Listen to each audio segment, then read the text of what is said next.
Hey, hey. Welcome. My name is Laura, aka PurplexedQT, Perplexed, whatever you want to call me. It doesn't really matter. I've been called everything. So tonight is day 3, Arizona, and as we all know, Jodi Arias is in the spotlight. Jodi Arias, is the most notorious crime to come out of Arizona ever. So let me say hi to everyone. What's up, Hummingbird? What's up, Badger? What's up, Elle? Nadia, all my subs, all my Patreons, all my members, so all my new members. So welcome, guys. Sorry, I kept postponing it. I had to get Sage, and then I got further and further wrapped up. And then I had to put together the slideshow, which I just turned off. So I apologize for putting it off for like an hour. Makeup Mobster is going to join me at some point. What's up, Natty G123? Alright. So there is a lot to go over tonight. A lot. So, is there anybody here that's not familiar with Jodi Arias? Or not familiar with the case? Hey, beautiful Pain. I think everybody is familiar with Jodi Arias. So if there's not, let me know. If for some strange reason they don't know who Jodi Arias is, let me know. So there is something that I'm going to play. It is an hour long. I'm not going to play the whole thing through. But I'm a Patreon of Jim C. Swim, and I told him I was going to show some of it. He is my idol, by the way. But he does mostly interrogations. I don't really get into the whole interrogation thing. But I like him as a person. And he's very cool. So, and I support him. Because he's my idol. 3 trials I watch every day. Casey Anthony, Joe. You didn't watch OJ? Here we go with the fighting.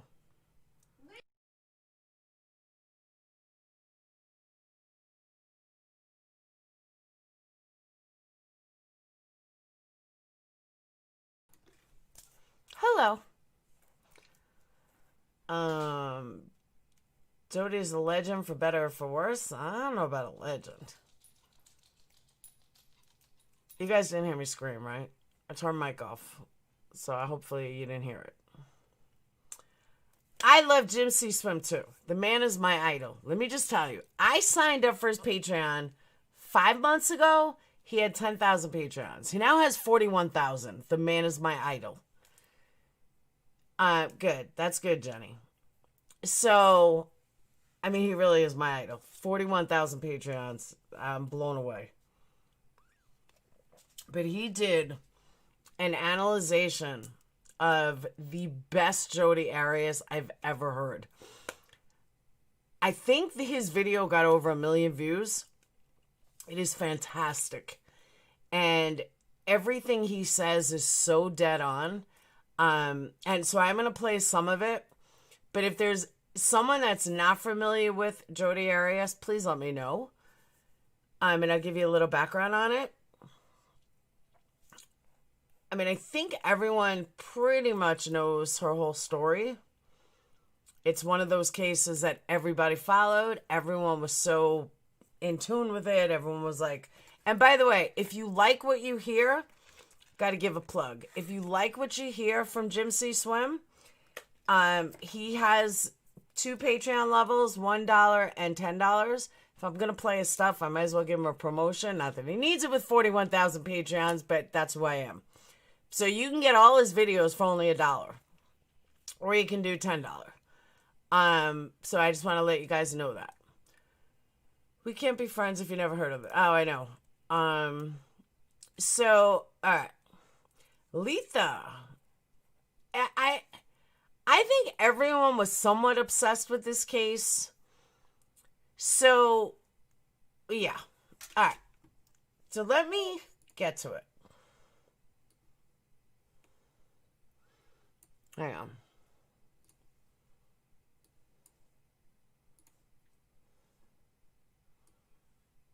All right. Whoops.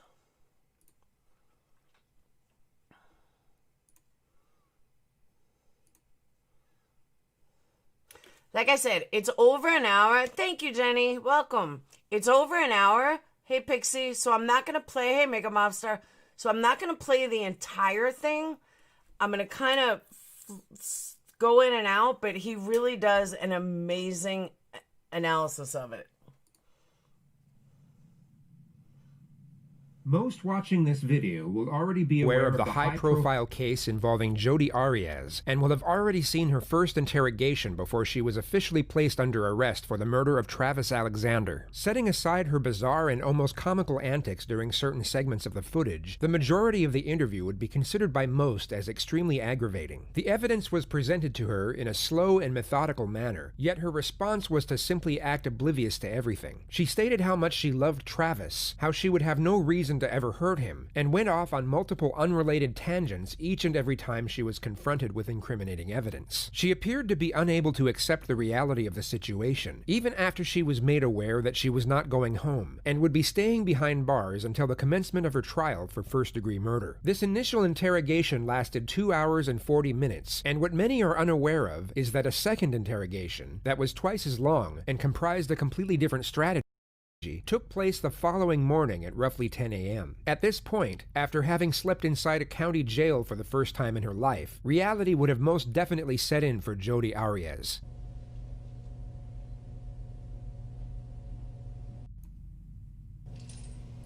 Notice he pronounces her name differently than anything I've ever pronounced it as. I thought it was interesting. What's up, Four Scores? Long time no see, dude.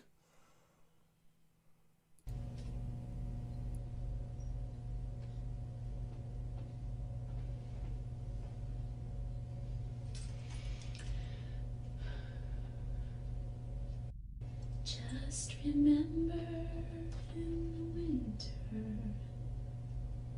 far beneath the bitter snow lies the seed.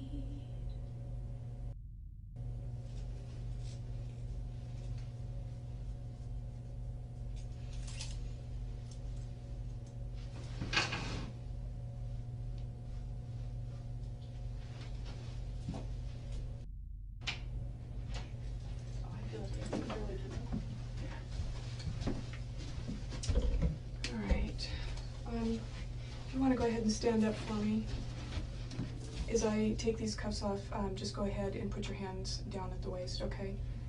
You're not going to give us any problems being out of the cuffs. You really don't look like the type that would. Today's date is July 16th, and my name is Detective Rachel Blaney, and I'm here with Jodi Arias. Is that how you say your last name? Arias. Okay, I'm sorry. And before we go any further, I need to read your Miranda rights again, just to make sure that you understand. You have the right to remain silent. Do you understand? Yes. The reason that I wanted to talk with you this morning, there's a couple of reasons actually. I have been privy to the investigation and all of the evidence in this case, and to your conversation with Detective Flores yesterday. And there's really no, let me say this, it's obvious to me that, you know, you're not our typical suspect. You know, you come from a good home, a good family. Your parents obviously care about you. That was evident, you know, when they talked to him yesterday. And you're a bright girl. Probably more intelligent than you were letting on yesterday.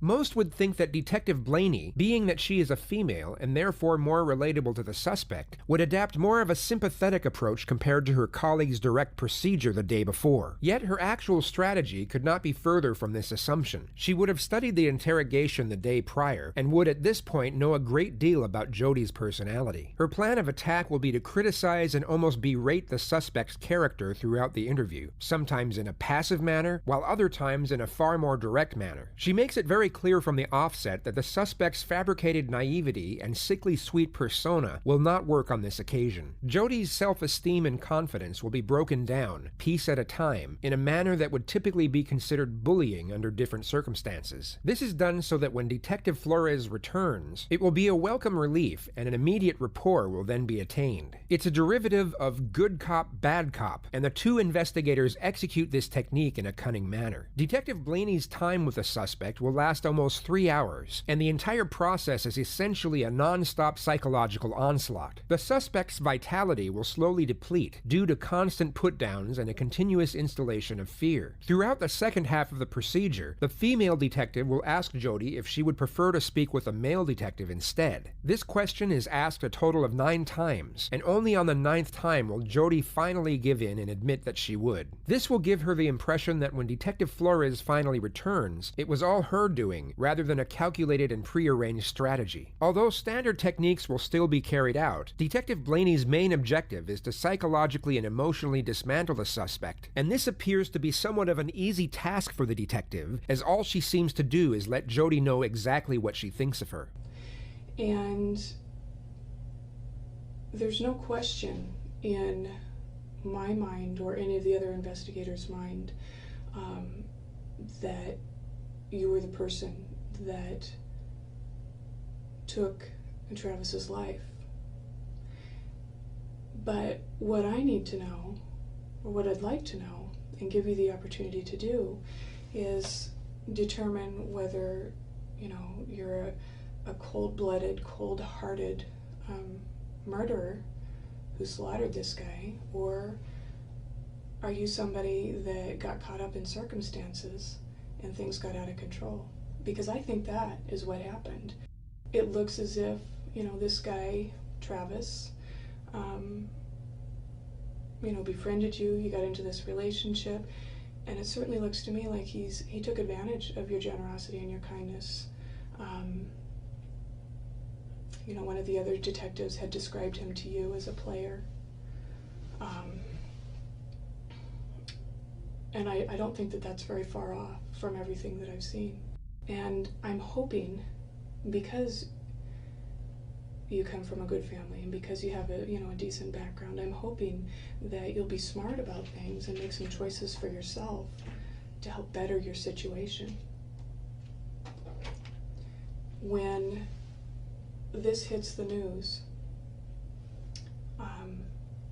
and it'll go to the media, do you want to be portrayed as that cold-blooded, cold-hearted murderer? Because the media loves that.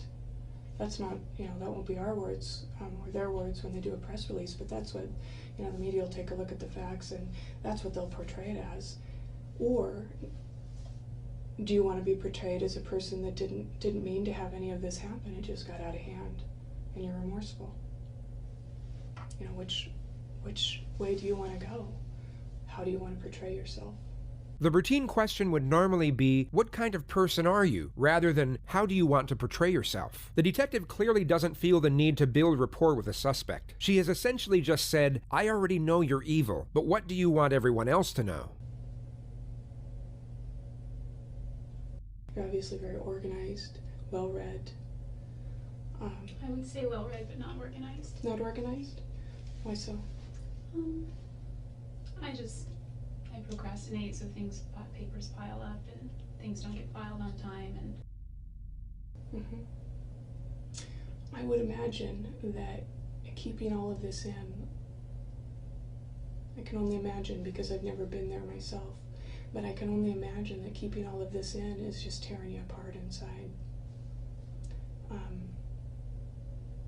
It's not hard to tell that, you have portrayed yourself as being very strong, but you can see it in your eyes, Jodi. You have an image. I understand that. You have an image to uphold, and you have to portray, that you're a together, savvy woman, not somebody who's fallen apart. So that's understandable. There's no doubt in anybody's mind what happened that day. There's no doubt that you were involved that day that Travis died. Listen, I know that I wasn't involved in Travis's death. Okay. But what you need to decide is, do you want to be portrayed as that cold-blooded killer? Oh, that's what I was getting at. Or do you want to be portrayed as somebody that was taken advantage of? You know, how are you going to come clean with yourself, you know, between you and God, if you can't even, you know, look his family in the face and show remorse? I think that things got out of control and you didn't know what to do and you panicked. And I would certainly like your parents to see that, your friends to see that, instead of the cold-hearted killer that the evidence is screaming to show. I'm trying to help you out. I'm trying to give you a chance to make things. And the media is start moving real fast here for you. This is kind of a pause, you know, before things, you know, start getting heavy. Arizona's case goes no matter what. They've got a rock solid case. So what you say, this to be a very sympathetic tone, she immediately snaps the suspect's focus back to the element of the murder. She doesn't allow her thoughts to keep wandering off on something unrelated as a means for attaining a brief distraction from reality. What was it that led up to all of this? I mean, there's got to be something. So I honestly don't believe that, you know, that you're cold-hearted and you would just go and just, you know, kill somebody on a whim. That doesn't fit your profile. So what was it that led up to that? You know, you tell me. You tell them. You tell, you know, Travis's family. What was it that, you know, pushed you to your limit? Once Jodi is forcefully brought back to reality, she all of a sudden has nothing to say. The extremely passive yet highly disparaging demeanor of the detective almost seems to be coming across as sarcastic at this point, and this must be a very hard thing for an individual to have to sit there and take, especially someone who had most likely used their fabricated sweet nature to their advantage most of their life in order to avoid these types of situations. I'm just trying to fill in the holes there, you know, and just kind of guessing about the emotions. You know, what was it that would make you, you know, so angry or upset then? Don't be sorry to me.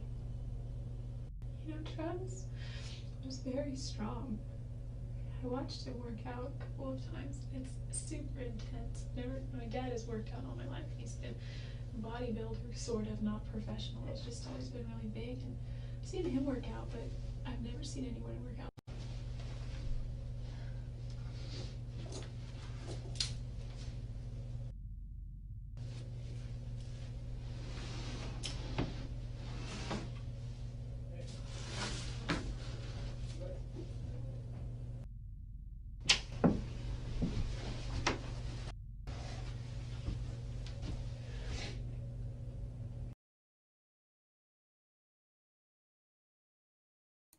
All right, I'm going to stop it right there for a minute. All right, so a couple things that I do want to discuss. On a personal note, you see how she was hiding under the table and she was trying to cover herself? When Brad and I both got arrested for a domestic that ruined my life, but we were both arrested for it, I did exactly that. I don't know why I did it. I was hiding in the bathroom, like, not that you have a separate bathroom, but I was hiding, like, I didn't want to be seen. I didn't want anyone to see me. I was like, I just wanted to go in oblivion. And I watched this video and I thought, I did that. That was me.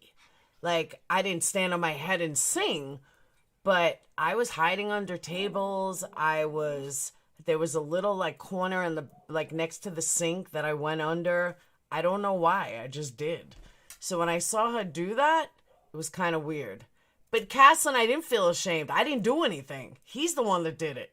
That's why it didn't really make sense. I shouldn't have been in there. I shouldn't have been arrested with him. It was all him. And I said that if I would have, it's not shame though, because I didn't do anything. If I knew that I was going to get arrested, I would have fucking belted him.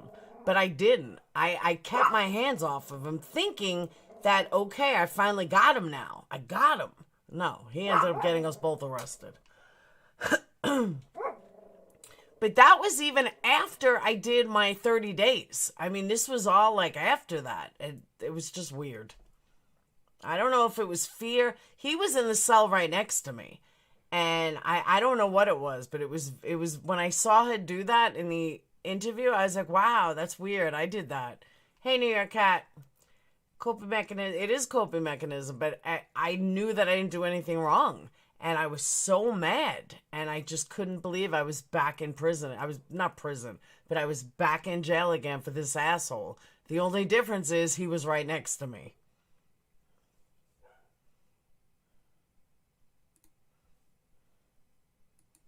Jodi, I'm really nervous. Maybe you're not as intelligent as I thought you were. Maybe I was wrong. I don't know what else to do for you here, Jodi. I'm kind of at the end of my rope. You're not going to get a whole lot of people that are trying to help you out along the way beyond this point. And I thought that I could come in here and talk to you and talk some, sense into you and get you to, kind of help yourself out. You don't need to help our case out. You don't need to help their case out. That's a slam dunk. And what I'm hearing is somebody who doesn't give a rip about what happened. I'm hearing somebody that's worried about money, your appearance, everything about you. I don't hear anything about Travis unless you're specifically asked. How do you think that looks? Listen, I don't care so much. No, you listen. You are not grasping the reality here, Jodi. All I know is all of the innocent people that I've talked to that have been accused of a crime don't act the way that you do. And you are acting like the person that I portrayed, the ugly, cold-blooded murderer, one of the options that I portrayed. That is how you're acting. If his mom and dad were sitting here right now, what would you say to them?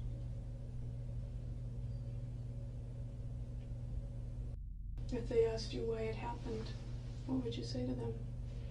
Fake. Hopeless. The she has a million and one difference, but I know that he already talks to them on a regular basis. Yeah, and I'm sure that, he has somewhat of a relationship with them. Yeah, I'm not trying to stall or anything, but I've got to go to the bathroom again. Can we go? Yeah. Thanks. Oh. Rachel called me and told me that you wanted to talk to me. I was just on the phone with Travis's sister, and I told her I took a good Smith. What'd she say? She has a million and one questions. More questions now than she had before. And I don't have anything to give her. Are you doing okay? It doesn't matter how I'm doing. It does to me. Thank you, but it doesn't matter. What matters is how his family is doing. I told you yesterday, I've been doing this for a long time, and you're absolutely right. The person's family who was hurt, they're obviously hurting. But there's a second family that hurts as well. And in this case, it's your family. Your brothers, your sister. Your mom and your dad. What is it you can tell me about that day?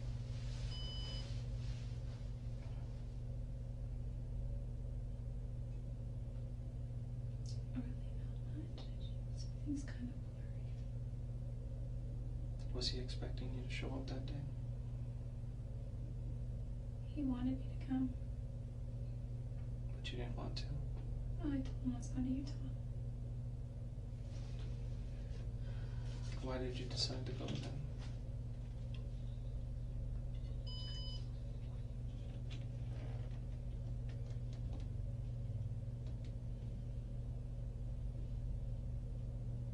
I didn't really. I was going to Utah. I know that you talked to his family and... Every day. They can't believe it. Although the effect of attaining a higher level of rapport with Detective Flores is evidently successful, it initially appears to make the suspect treat his presence as some sort of therapy session. It's part of one of my goals for this year. Was one of my fears to overcome was being in front of a large crowd or public speaking. You have anxiety with crowds? Yeah, there were 3 fears. One was handguns, which is one of the reasons I got a gun. There was a CHP here in town that said he would take me out and go target practicing. And I went to the sporting goods store several times to see what he had, and they were all in the $500 or $600 range for the kind that I wanted. So they were too expensive, but then there was this one, it was cheap, it was like $100 and something, and I said, all right, let's do it. So I put my money down and got my little 10-day background check and all that, and then I got it and I was happy. Detective Flores valiantly endures the suspect's tangents for 2.5 excruciating hours. It appears all hope seems lost, but at minute 256 of the interrogation, he finally makes a breakthrough. Why would somebody else do this?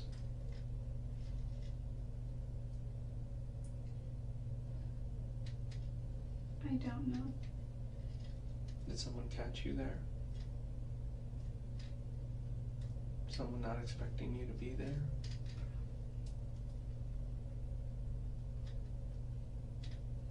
They want to see my car. The suspect has now finally admitted that she was at the house on the day of Travis's murder. Then who was it? I don't know. Listen, I can tell you. I can tell you everything that I know or that I remember. Okay. What do you remember? From the time you were taking the pictures to the time you left. What happened?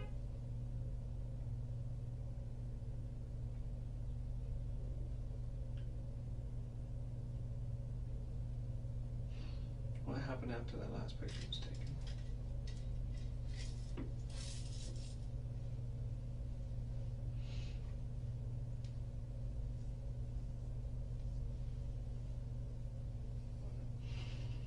You have to tell me.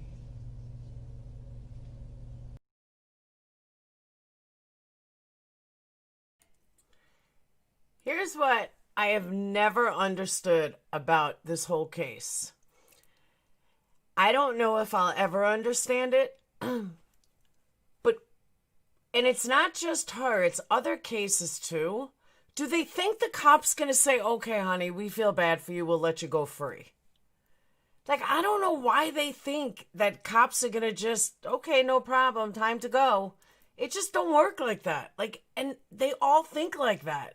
I don't know why. It's weird. And I've seen it happen before, and I just don't get it.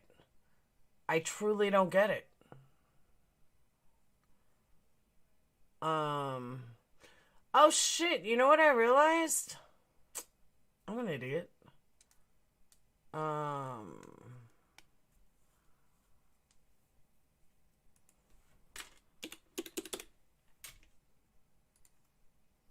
Hang on, I realized that I didn't set up Zoom.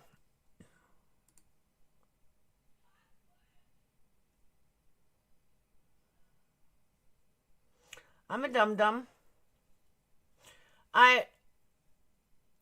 Zoom is on, Mega Mobster.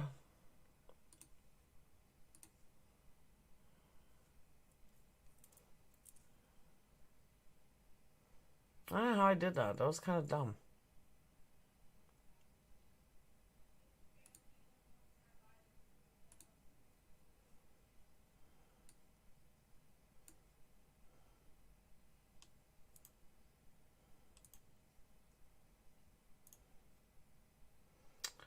Um, um, um, um, um.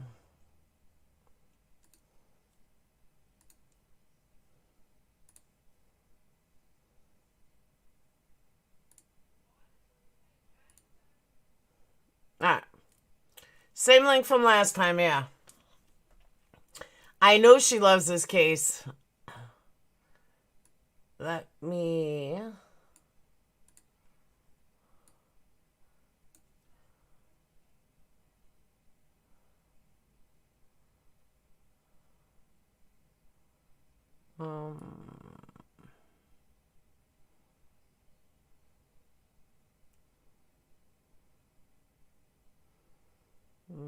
Where'd Zoom go?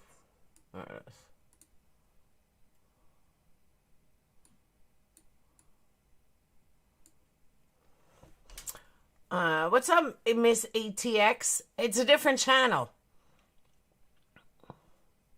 Everyone wonders that. They forget it's a different channel.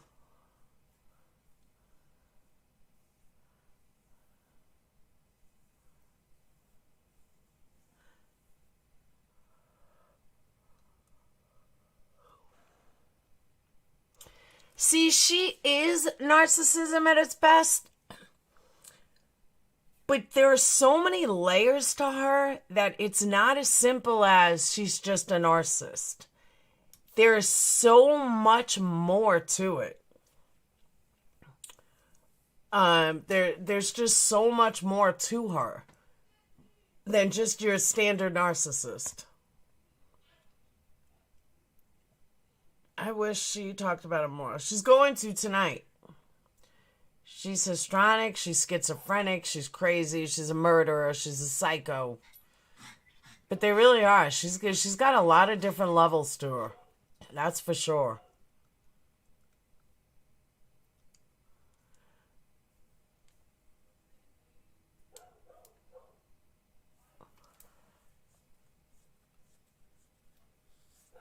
Oh, she's definitely psycho. Oh, you are. Hey. Hey.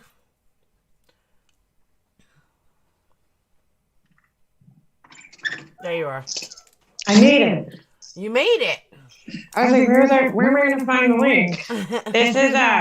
This is so interesting to me, Laura. The Jodi Arias case, I just love it. I don't know. I followed it. I was like ridiculously obsessed with it. So, how is everybody? Good. Have you ever seen his analysis of it? No, is it old or is it like what year was this one? He made this year, actually, the beginning of this year. Oh, no, I never saw it. Back at the time when the trial was going on, I'm not even kidding with you, I watched every single video on her that was on YouTube, that like to the point where I used to like search and like there was no more videos left for me to watch about the trial. So that I haven't seen this new one. But no, I've never seen this. This is Jim Swim. Yeah. Yeah, I've heard of him before. But why do you think you were so obsessed with it? I don't know. You want to know what was so funny? When I first I watched the first time I heard about her case, it was on 48 Hours. Okay. And to me, it was like just another episode. You know what I'm saying? Yeah. Nothing spectacular about the case. Well, if you look back in the timeline of her case, that happened during, like, before everything, before the trial, and before everything, before she was, well, yeah, I guess before her trial, what I should say, right? So it was right after her arrest that 48 Hours episode took place. So what made the case so fascinating was the trial, because I think when they did that 48 Hours episode, they didn't really have all the details in it.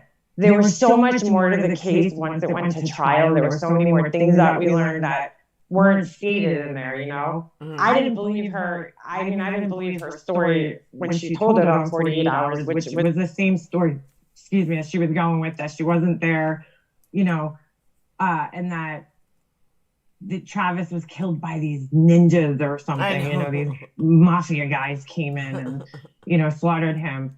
But I think I got really into it.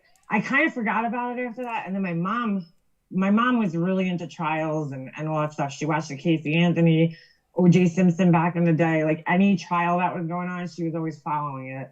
So she told me to check out the Jodi Arias trial. And then I started following it, and then it just like, I don't know, I just got like obsessed with it. I went back, I watched the whole entire trial.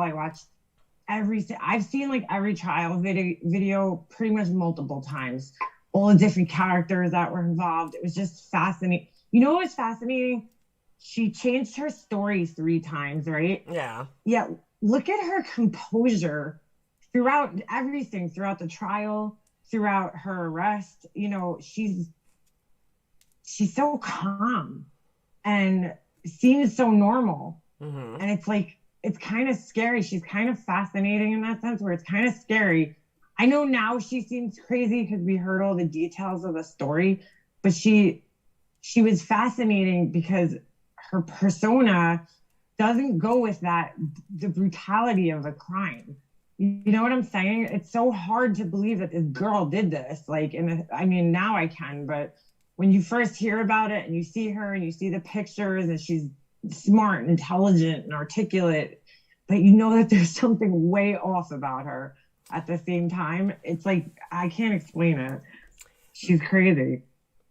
Mandy ATX, you are not alone.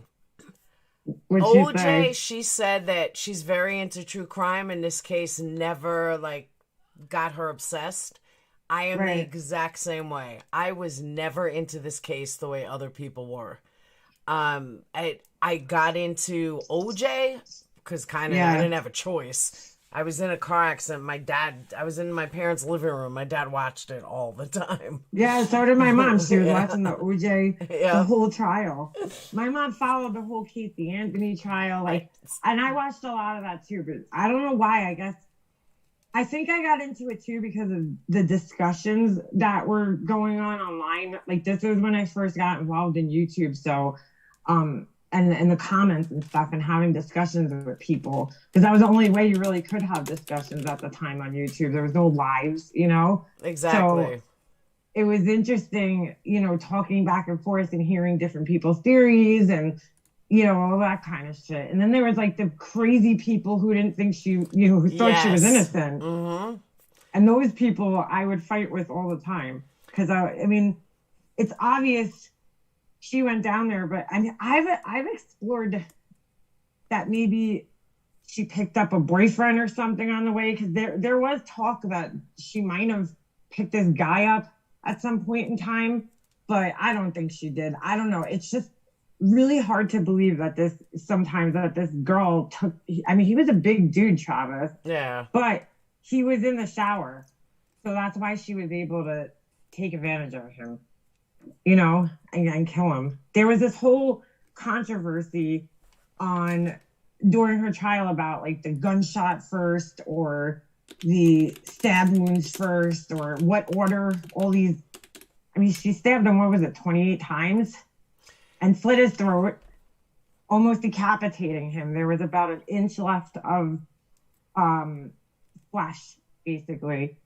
And then I don't think she quite got through the bone, but, and then she shot him, like, for good measure in the head. Mm-hmm. And I think that's like what became the more fascinating part of the trial, was like, how did she do this? You know, like, what order did it happen in? Because the medical examiner, the prosecutor, they were all messed up. They didn't seem to be on the same page.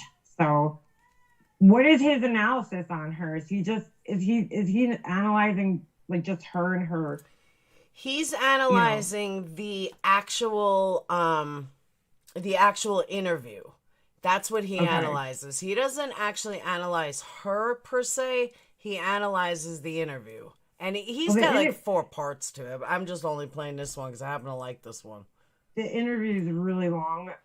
Yeah. The best part of it is probably the part you're playing right now. Yeah, because once she starts talking. Yep. And what I never understood, though, and like when you watch her on trial, because I did watch some of it. I mean, how could you not watch some of it? But you sit there and you listen to her, and you're like thinking to yourself, girl, you would have found another guy. Like, you did all of this for fucking because he dated Miss America or something. He dated a different girl. He went out. Yeah, he wasn't even dating her. Though. I know. He was taking this girl on a trip. No. You're thinking of. You know what you're thinking of? The other one. Of the Ryan. Yeah. What's his name? Yeah. No, Travis was just bringing this girl Mimi on a vacation with him. He won this trip. Well, Jodi was supposed to go originally, but then he kind of like, you know, he's like, nope, you're not coming.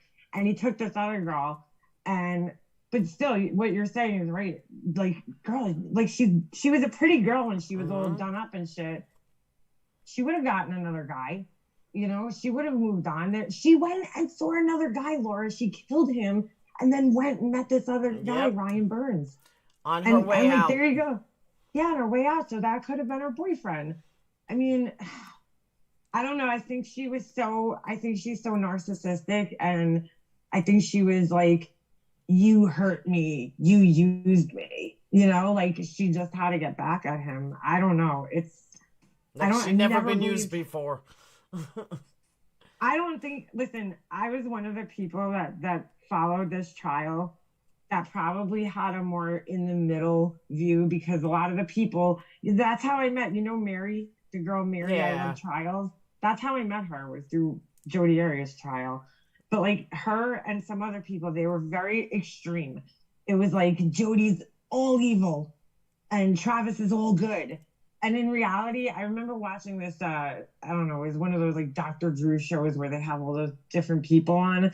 And they were basically saying like, this one psychologist that went up there, and he's right. There's no such thing. There's mostly bad people, right? Which Jodi probably is, that have good qualities, that have some good qualities. Or there's, you know what I'm saying? But nobody's all bad and nobody's all good. I agree. There's a middle of the road. So Jodi is a bad person, but she had, you know, some good qualities. And then Travis was a good person, but he had some bad qualities, because a lot of these people that followed the trial, they just couldn't see any type of wrongdoing on his part. And it's like, you know, if we're being realistic, like, I don't like to victim blame, but being realistic, I think he was kind of mean to her.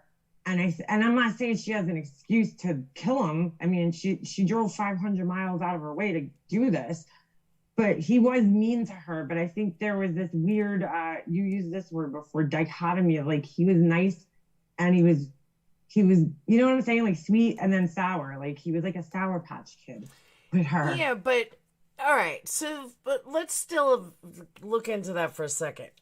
Right. So Travis, exactly, Diana. Travis worshipped her sexually. But let's not forget, Travis was supposed to be this, not Amish, what? He was Jehovah Witness, Mormon. right? Yeah. Wasn't he Jehovah? Okay. He was pretty big in the church too. He was like he was Mormon. He was supposed to be a virgin. Yeah. Chastity, all that shit. Yeah. So he was pegged as this perfect Mormon, and he did all these things. But all the tapes came out, and all the stuff text messages came out. He was no saint. He was hypocritical. Right. So that's why I don't understand why everyone. I mean, again, not victim blaming, but he was not the idyllic Mormon. Saint. He wasn't a saint. Well, he had. I know there was one point in time where he had gone to the church and he had spoken to the elders in the church, and he kind of, I forget what they did to them. They would kind of be like, what's the word? Not exiled, but they'd be like kind of punished in a sense. Like they'd have to not be part of the church for a certain amount of time, so they wouldn't be allowed in. And I think he pretty much made them think that he had like fixed himself and he was back on the right track. And then Jodi was like, you know, he was obviously still having sex with her. And, you know, but then we really sit back and think about this, right? Take the religion out of it. That's like a normal desire for all human beings to have, right? Men, women, especially for men, you know, and at that age, he was 28, I think at the time. So he was in his prime pretty much, you know, and he was single, you know, and I think he had broken chastity, but I think he also had the pressure of all these people looking up to him, you know, so he was kind of caught in this, like, he doesn't know who to be and what, you know, what to do. And Jodi, I think deep down he cared for her and he liked her, but I think that his friends found her very creepy. It was one of those situations where, like, you know, everybody else around him didn't understand her. They didn't get it.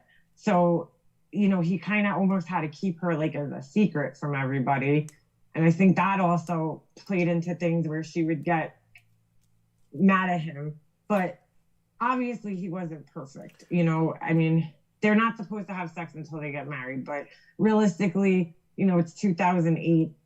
I mean, come on, the guy was horny. Like, what are you going to do? I mean, but he wasn't, I don't think he was mean to her in any of those texts or anything. I think there was one text that came out that he was really mean to her and told her that she's like the most evil person he's ever met and shit like that. But, you know, that tape came out, the sex tape, I guess, whatever.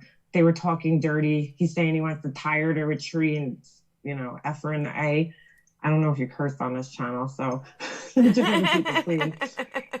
But you know what I'm saying? So he was trying to, I mean, it was kind of dirty and gross, but like, do I think he would have really done that with her? No. It looked like they had some pretty vanilla sex, you know, with those pictures that were left behind at the murder scene.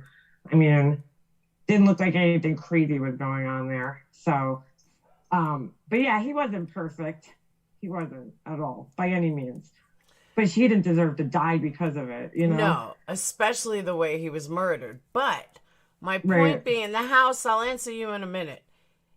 My point being is that since he wasn't the idyllic Mormon, and she did turn Mormon for him to make him happy, to make his family happy, to make everybody happy in his life.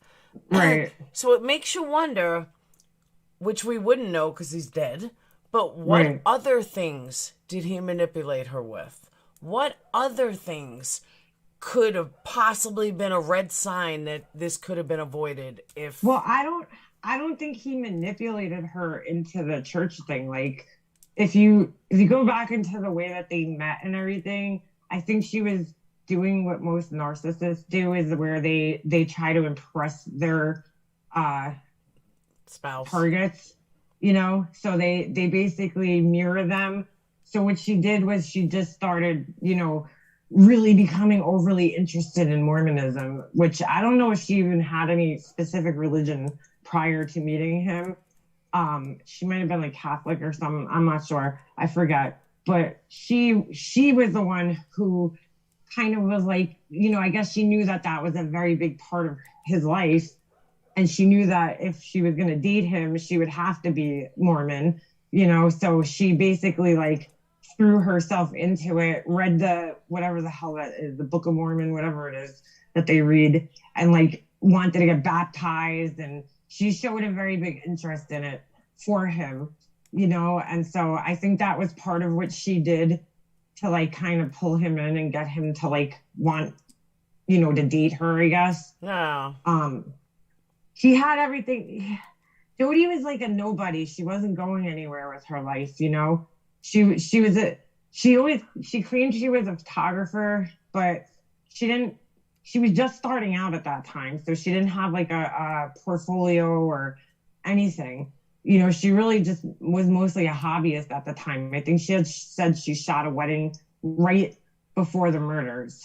So, because she talks about it in the interview.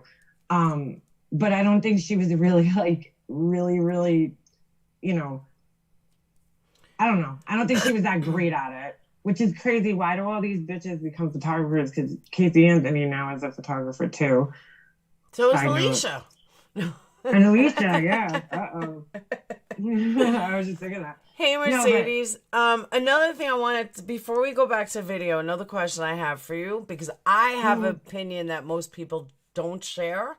What do you think of Juan Martinez? I know you hate him. I loved him. I loved him. I know you don't like him. I've heard you say it before. You thought he was an asshole. He's a snake. You know what, Laura? I think he's very good at his job. I think he was very good at, I think he had to do what he had to do when he was questioning her, because she was a formidable like opponent to him. I mean, she really gave him a run for his money. I don't think he was ever prepared to fight somebody like that, you know, in court, because I think he thought he was going to just come in and do his thing. Kind of funny. He's like this little short man. And if you ever saw him in interviews outside of the courtroom, he's very humble and very quiet. He's not like that person in the courtroom. That's not who he is.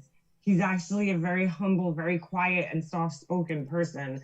But when he gets in the courtroom, it's a totally different story. He's just like an animal in there, you know? I thought he was funny. Come on, you didn't think there was that one part of the, he goes up to her and he's like, do you want me to lean on the podium like your attorney? And he does an impression of her attorney. It was really funny. Yeah, but he like even held the pen and. But he tainted a jury.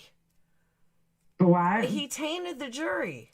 How do you taint the jury? He was dating one of the jurors or something. No. Something like that. He wasn't dating the jury. He was dating a blogger. Jen, Child Diaries, I think it was, by Jen. And she was a blogger who just happened to cover the case at the time. And that's what Jodi Arias tried using as her part of her appeal. But I don't think it went anywhere. I don't think it went anywhere. He was the prosecutor, Janelle.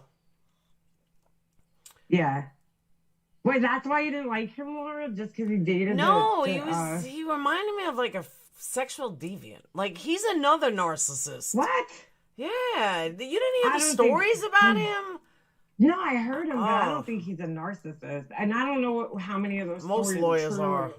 What's not? Well, yeah. Well, Kirk Nermy is like a fucking, I mean, the guy, I read his book and I read Juan Martinez's book. And Juan Martinez's book was, I mean, it was, to be honest with you, it was everything you would expect it to be, because it was written by a huge publishing company and it was on the New York Times bestseller. So it was very cut and dry, talked a lot about just the facts of the case and his big moment with the gas cans and all this shit. Nermy's book was a little more interesting in a sense because it was self-published and he really got to kind of tell the story, but he never finished it.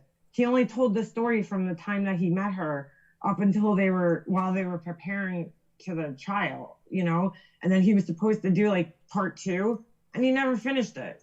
So we never got to hear what he went through he got disbarred and everything after her trial. Like, her trial ruined this guy's career. He didn't want to be her attorney.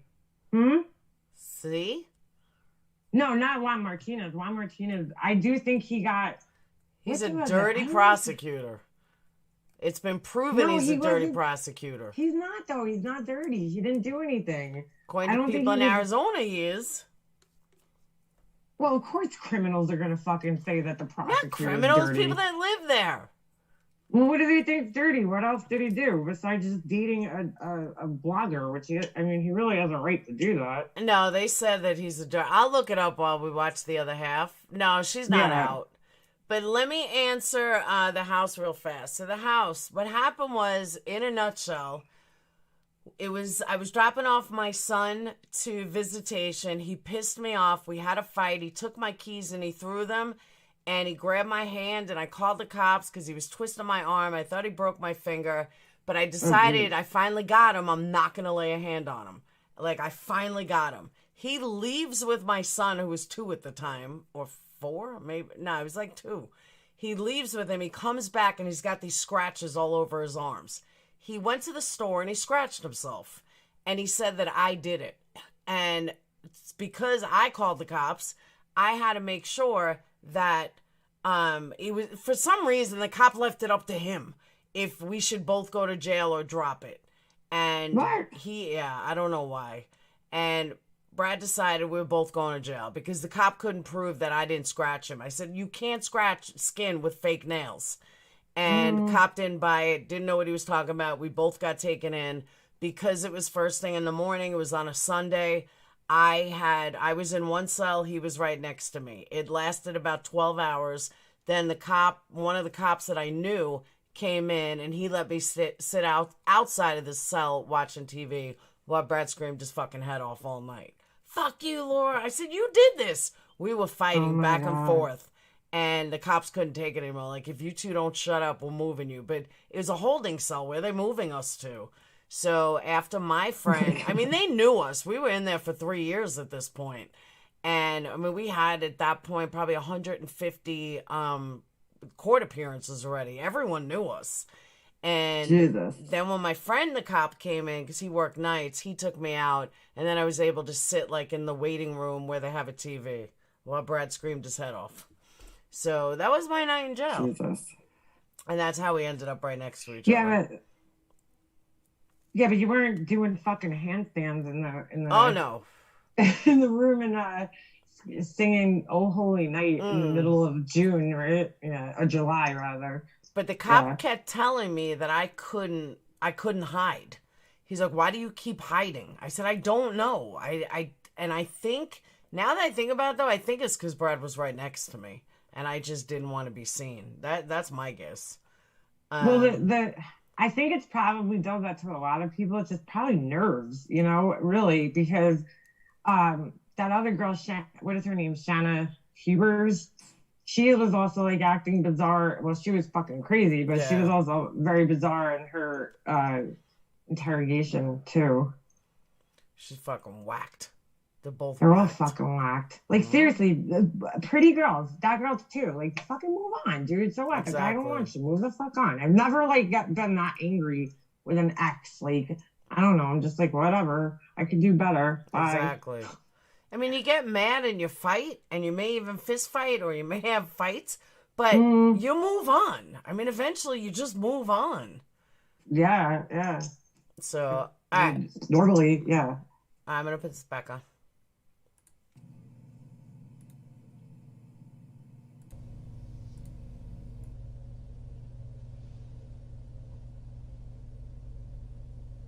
Yeah, Shayna Hubers was nuts. Nuts, Kathleen.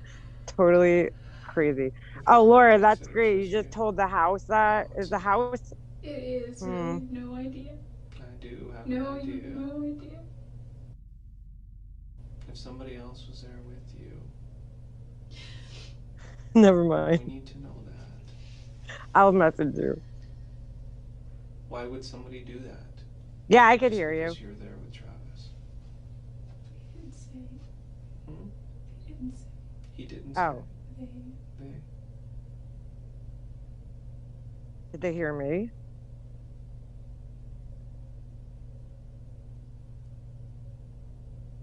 What was the first thing they did? Don't to kill him? ladies. You were there. You saw it. I told you. I actually didn't see it. I heard it first. Was there an argument? Hold on, I'll message you. No. Not. Oh, great. It's not- Oh, I can mute. Any argument between anybody? Hold on. You need to start letting me know what happened. You're Okay. telling me that some other people were there. You know how much that concerns me.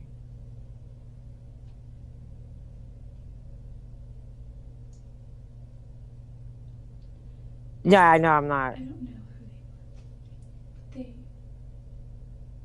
They know where I live. Mm-hmm. Or they know where my parents are, or I don't know if they know where my grandparents are, but they got my address and they know where my family is. Mm-hmm. Sorry. So you're trying to say you're doing this to protect your family?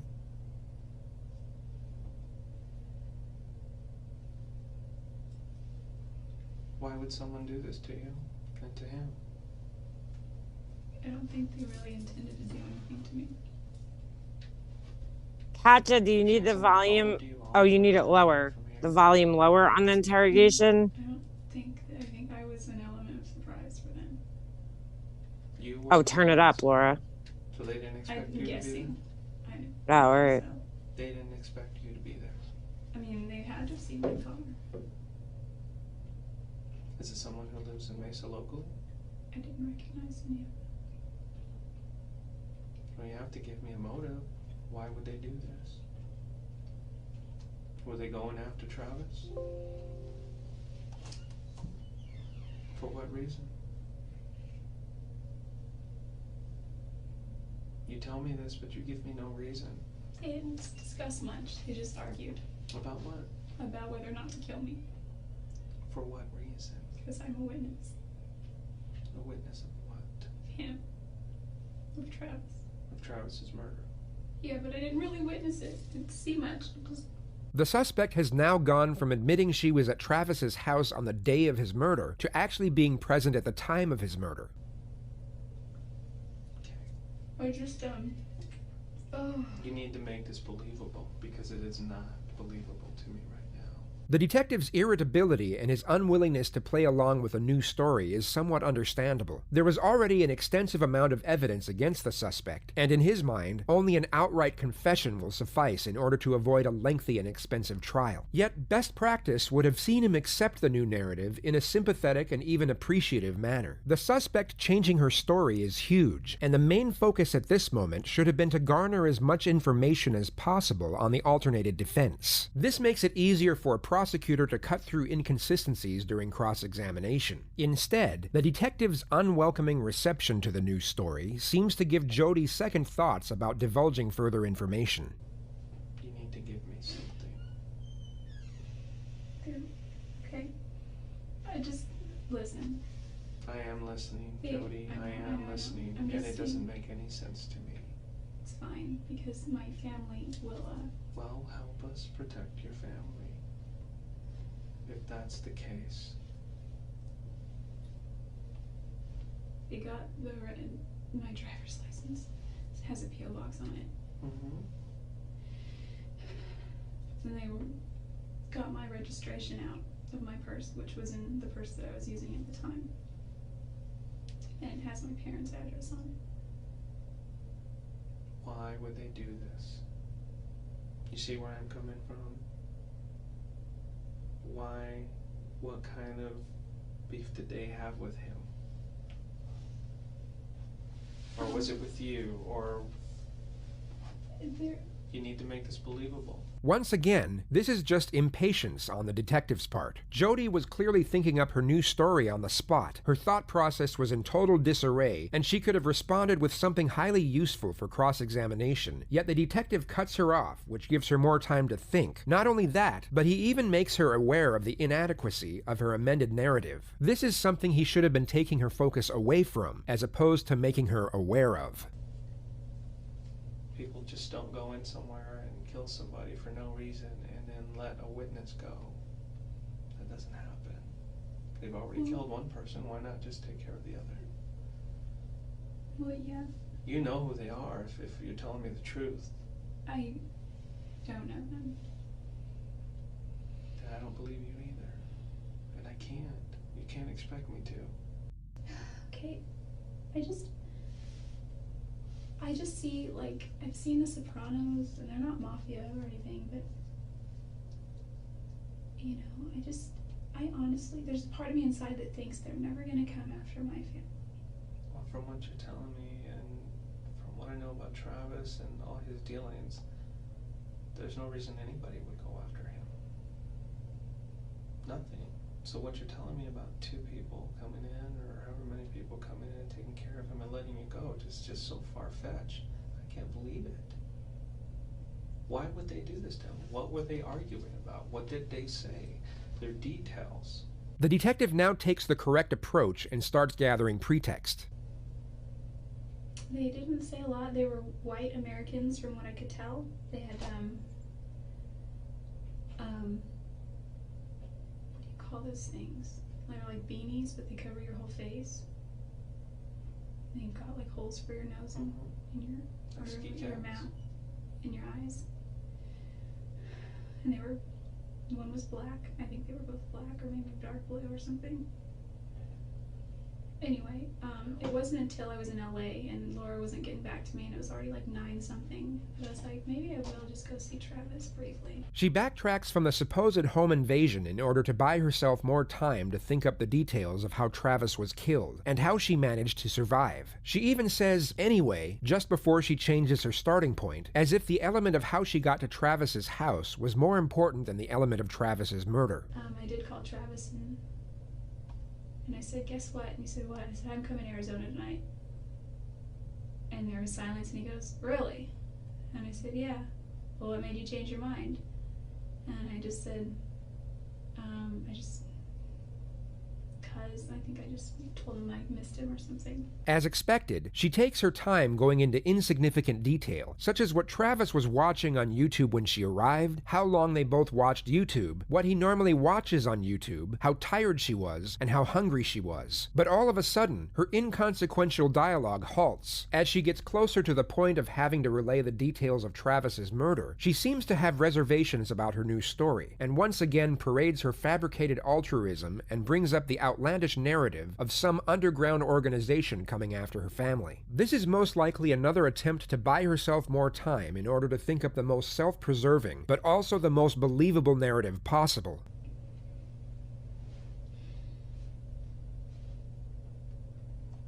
Okay, if you don't believe me, that's okay. I'm trying to. I'm just saying really that, hard. you know, it sounds to me like I'm already in the system, pretty far in. I'm not getting out anytime soon, and as long as the rap falls on me, I think that It's not good. Don't do this. No, I'm just saying. I think that as long as that is, there's less of a chance that my little brother is going to be hurt, or my mom, or my dad, or my sister that live there. Okay, we'll continue with the story. The detective has none of it. He is now focused on locking the suspect into the new story and attaining as much detail as possible. Anyway. About 1 o'clock. Yeah, we had sex a couple of times. Once was in his bed, and once was again downstairs in his office. And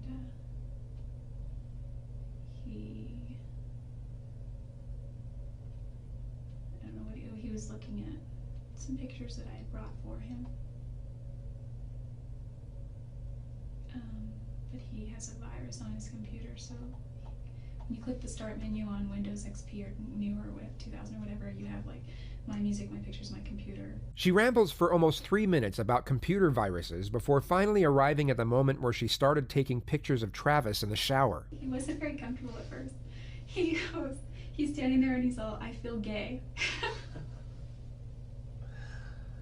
He has that look on his face, though. So some I deleted and some I kept taking. And some he looked really good, I thought. The one that you showed me yesterday of him looking right at you, I think that's a great picture. He hates it. I don't know what he hates about that. I think it's a very good picture of him. So you were taking pictures and showing them? Yeah.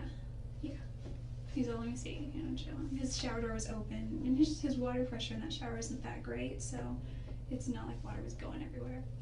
What happened when the last picture was taken?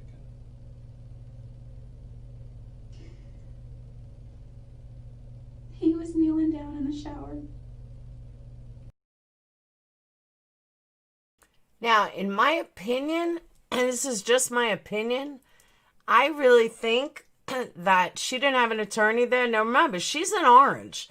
This is after she's been arrested. This is after the interrogation. This is after she's already been in jail. So she, in her narcissistic head, might just be thinking, oh, we're just having casual conversation. I don't need an attorney. And obviously, they're not going to push an attorney on her. Well, she couldn't afford one either because she really didn't have a steady job at that point. Yeah, but they would have supplied one. They have to. But, yeah, Jodi, go lightly. Good one, Capone. Check Messenger, by the way. Me? Yeah. I did. I couldn't. There's no message there. Why is it not showing? I don't know. You don't see it even now? No. Oh my God, that's so weird. Let me. Wait. It's not you. I wasn't able to post in anywhere. I was like, oh my God, why is this getting denied?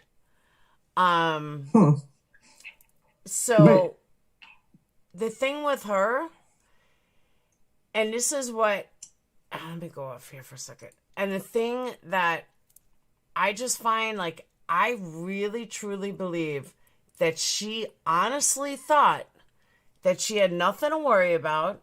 She was totally going to get away with it. Yep. And it didn't matter anymore. I really, truly believe that.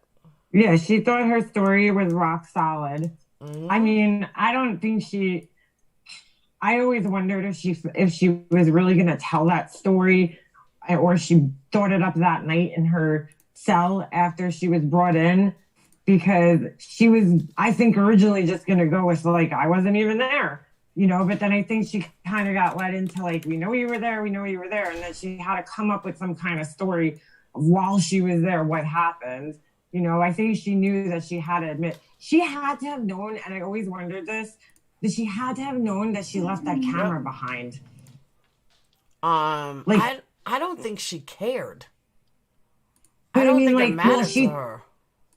I mean, she should have taken it with her, and I think that was originally the plan.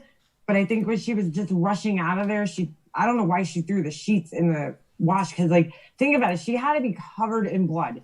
You cannot do that to somebody and not be covered in blood. I mean, there was so much blood in that apartment. It just doesn't, I mean, in that bedroom, in that bathroom. So I don't know if she just was in, like, a panic and she just threw the camera in there, but maybe at this point in time, she's starting to realize that they know she was there. I don't know. So she had to come up with some crazy ass story. But she's very narcissistic. She thinks, that's why, you notice when she was in the room with the female, she didn't say a word, really.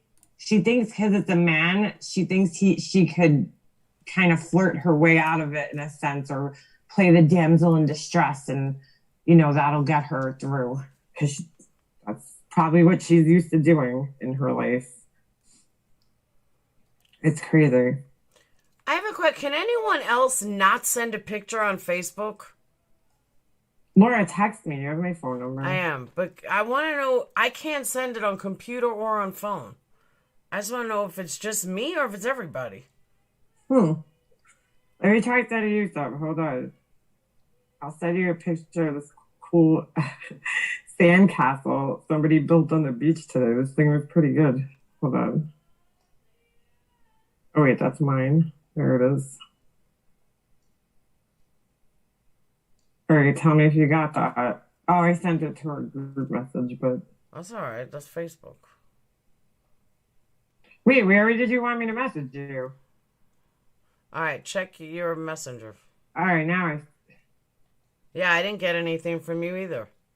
I got the text from you, Yeah, but I'm saying on Facebook. On Messenger. You said you post some. I didn't get it either.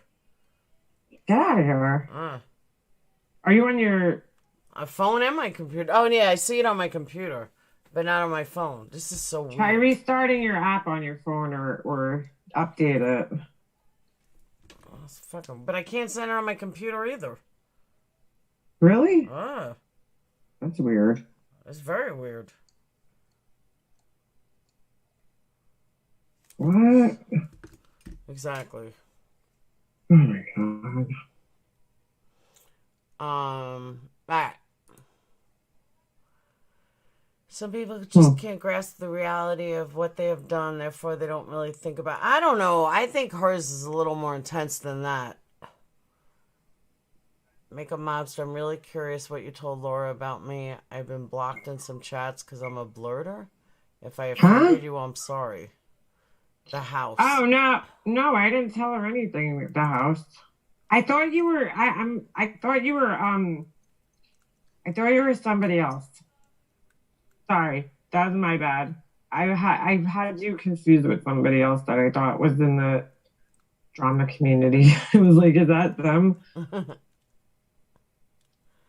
No, I didn't tell. She's not blocked, and you're not blocked in here, though. I've never even seen her. Where's a blurter? What does that mean? You didn't offend me, though. No, not at all. She tortured Travis Alexander. I'm glad she's in jail. She may have showered there. You guys are confusing me. All right. If this is his shower and the sink is over here, I was like right here taking pictures. And I don't really know what happened after that. Exactly. Except I think he was shot. Where were you? If this is his shower and he's sitting here, I was like, well, if this is his shower and he's sitting here, I was like right here on my knees, and his bathtub is right here, and I was taking him here, and I was just going through the pictures, and I heard this loud ring.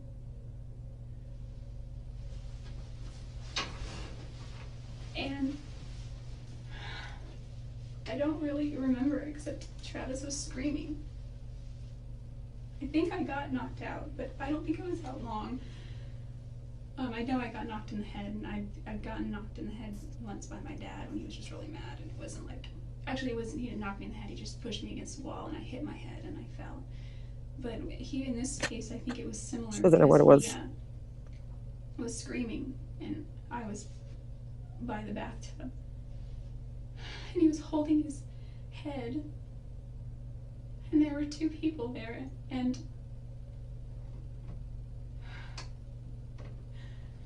what'd you say?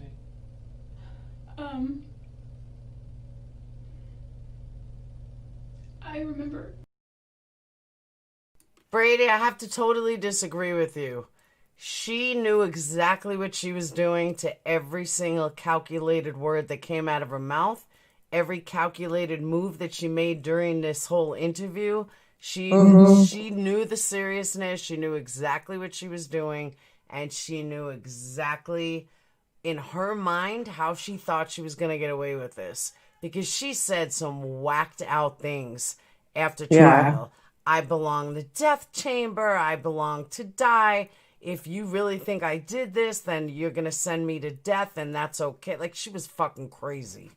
She's a lot smarter than she's playing in this interview. A lot smarter and extremely intelligent. So she knows. I agree with that. Putting my hand on his back, because he was on all four of his knees. He was like on his knees like this, doing something like this or something like, I don't know. And I was like, are you okay? What's going on? What's going on? He's like, go get help, go get help. And I said, okay.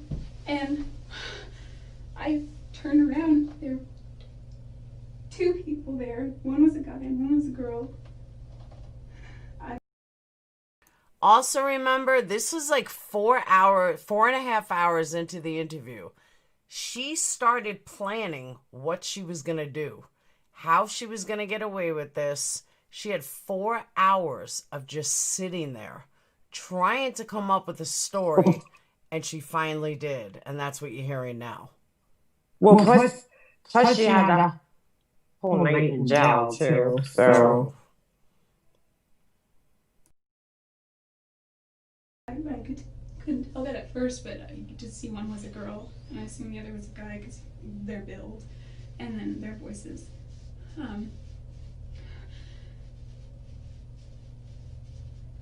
don't remember what they were wearing, like maybe jeans.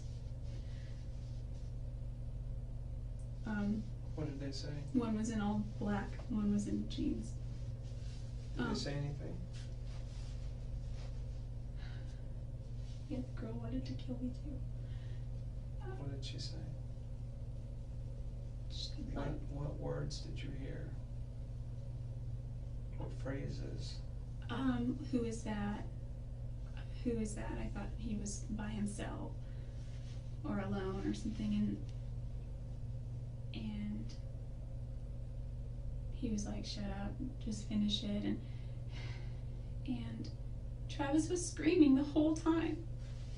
He wasn't screaming like a girl, he was just like he was in pain, like he was like shocked, like, you know.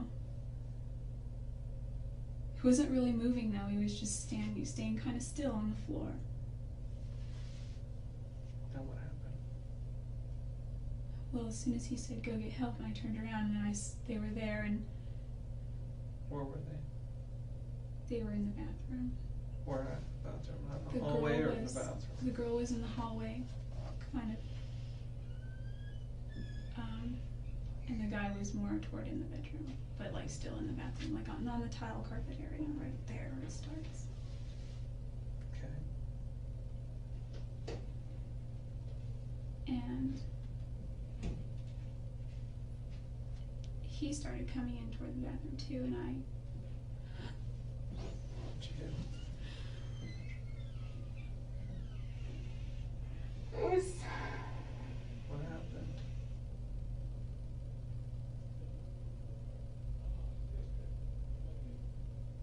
What happened, Jodi? What did you see? I took it out like a little bitch. You took off? I ran, and he stopped me when He stopped you? and Travis. She just stated that she tried to run away, but was stopped by the male assailant. She then switches midway through the element of running away back to Travis. This is because she has a mental block while making up the story as she goes. Whenever she can't think up the next sequence of events quick enough, she simply switches the detail and starts recounting from a separate element. He was he was still like conscious and still alive, and But you just left them there. no, I ran into the closet because there's 2 doors, and they were sort of in the hallway already, and he stopped me. And She just said that she ran into the closet, but she was also stopped. It's a contradiction. She had reached her targeted destination of the closet, yet was also stopped in some manner by the assailant. If she had been running for the closet and was stopped, it would make a little more sense, although still highly peculiar, as most people would run for the nearest exit rather than a closet, considering the circumstances. he didn't touch me. He was just held the gun to my head, and he was like, "You don't go anywhere." And he told the other girl to finish it. I didn't see, but And but are what's known as filler words. They are a signal for a pause to think without giving the impression of having finished speaking. Most often, only one filler will be used at a time. As you can tell, Jodi just used 2. This is when someone's thoughts switch from one element to another. She had just thought of something, but couldn't think up enough detail on the spot, so she switched to something else. Her thought process is in a state of unorganized chaos, and this happens multiple times. he was like, I think he was saying a lot, but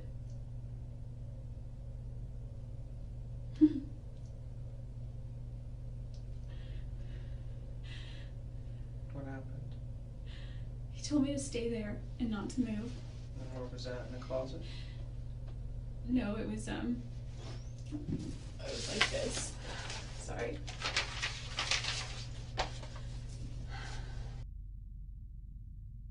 Travis was here, or somewhere whereabouts, and he left the room for a minute, and I didn't have my stupid phone because it wasn't charged, and Travis's phone was downstairs, and I didn't know his roommates, I didn't think were home at the time.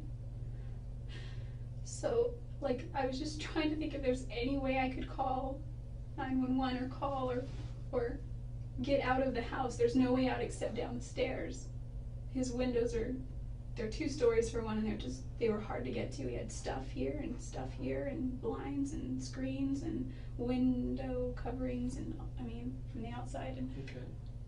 I just, she was over him, and I just rushed her and I pushed her, and There's what? Travis was bleeding everywhere. What was she doing to him? Because he'd been shot at this time, right? Yeah, but he was still alive. Mm-hmm. He was still conscious even. Like, Still talking. he wasn't talking or saying much, but I could tell. He was breathing. He seemed like he was breathing calmly, I think. He wasn't like, he was just there. Mm-hmm. I really remember. It's such a blur. Okay. And so you did what now? You pushed her? She's bigger, a little bit bigger than me, not really in size, but height. And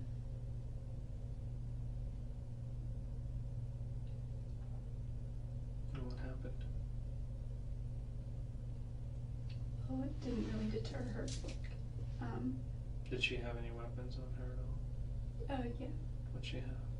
I thought she was the one with the gun, but maybe she had the gun, but he had a gun. So either there were two guns or one gun, I don't know. But she's the one who shot him, though, right? 'Cause she was the one here, and he was back here at that time when you saw them. I would think so, because, I mean, I don't know, I got hit here somewhere.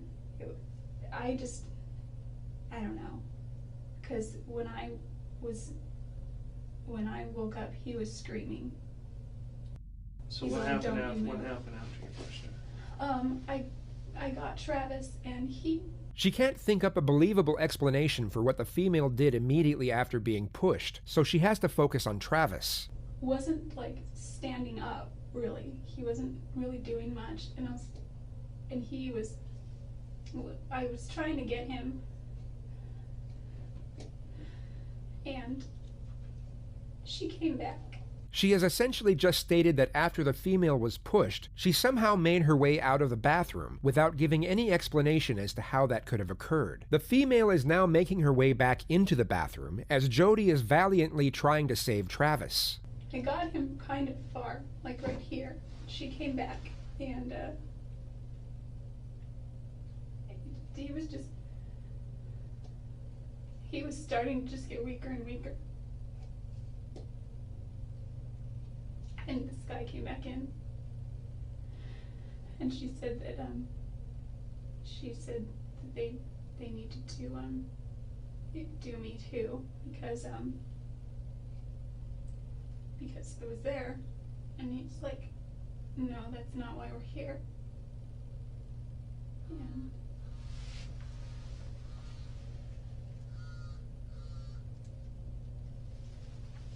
he had my purse, which I had on the dresser here prior, somewhere. And what did they do after this? After you guys reached this? Just try to stick with the incident itself and what was going on.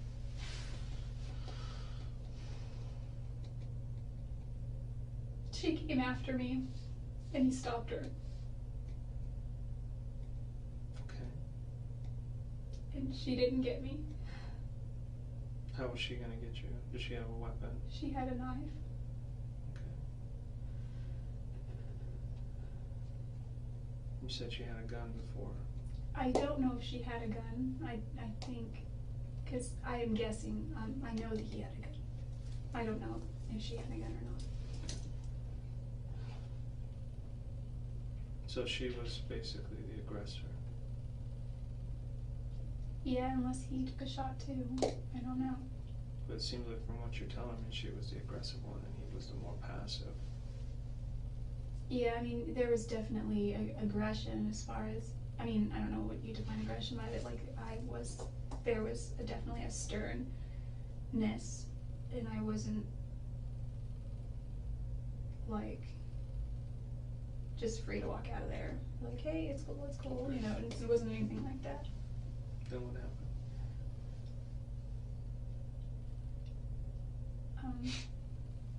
They had an argument back and forth, and she wanted to kill him, and he didn't. So it seemed like they knew him, obviously. Yeah, but he didn't seem to know them. I mean, he was a little out of it, plus they had masks on anyway, but he didn't express any kind of recognition. I'm not a person who knows really about self-defense. I took some classes once, but it was like 8 years ago, and I've never been consistent with it. Okay. So I wasn't sure. I just knew I had to hold on to her hands because she had a knife. What hand did she have it in? She had it in this hand, but well, her right, I guess. So Right.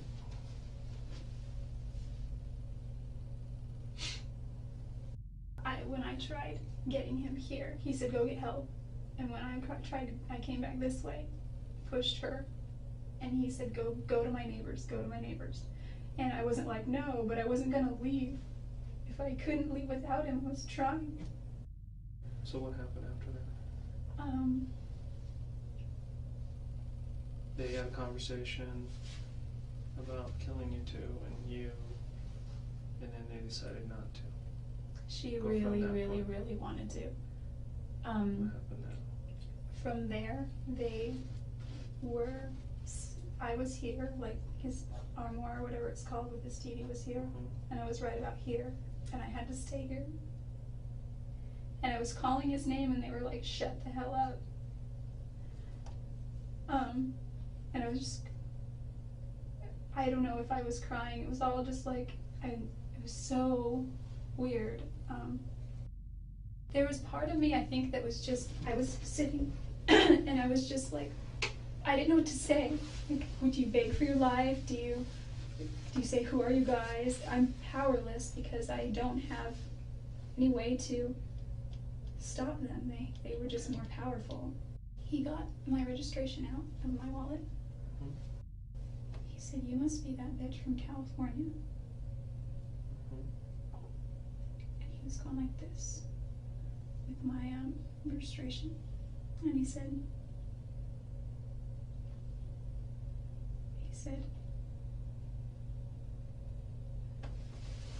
if you ever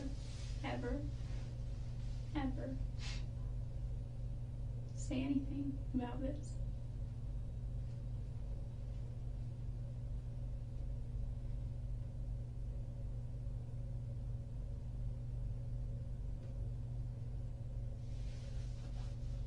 he said they'll do to my family the same way and me. And I didn't care so much about me at that point. He said, you need to leave, and don't you call anybody, and don't you say anything, and don't you act like anything happened. He said, I'm giving you one chance. And she said she's gonna rat us off, she's gonna say something, and he was like, shut up. He was like, you get one chance.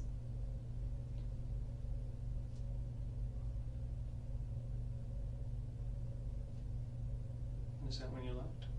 So leave now.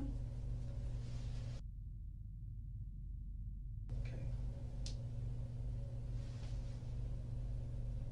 I don't believe you.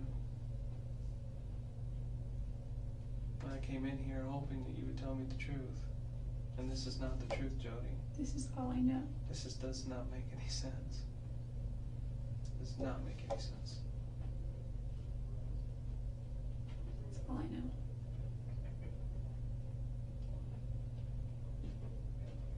Nothing changes for me. I didn't think it would.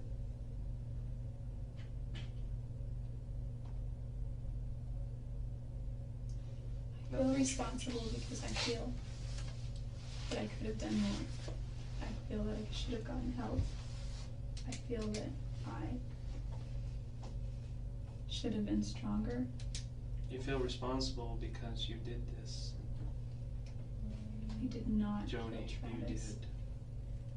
You did. And there's nothing you can say that'll change my mind at this point.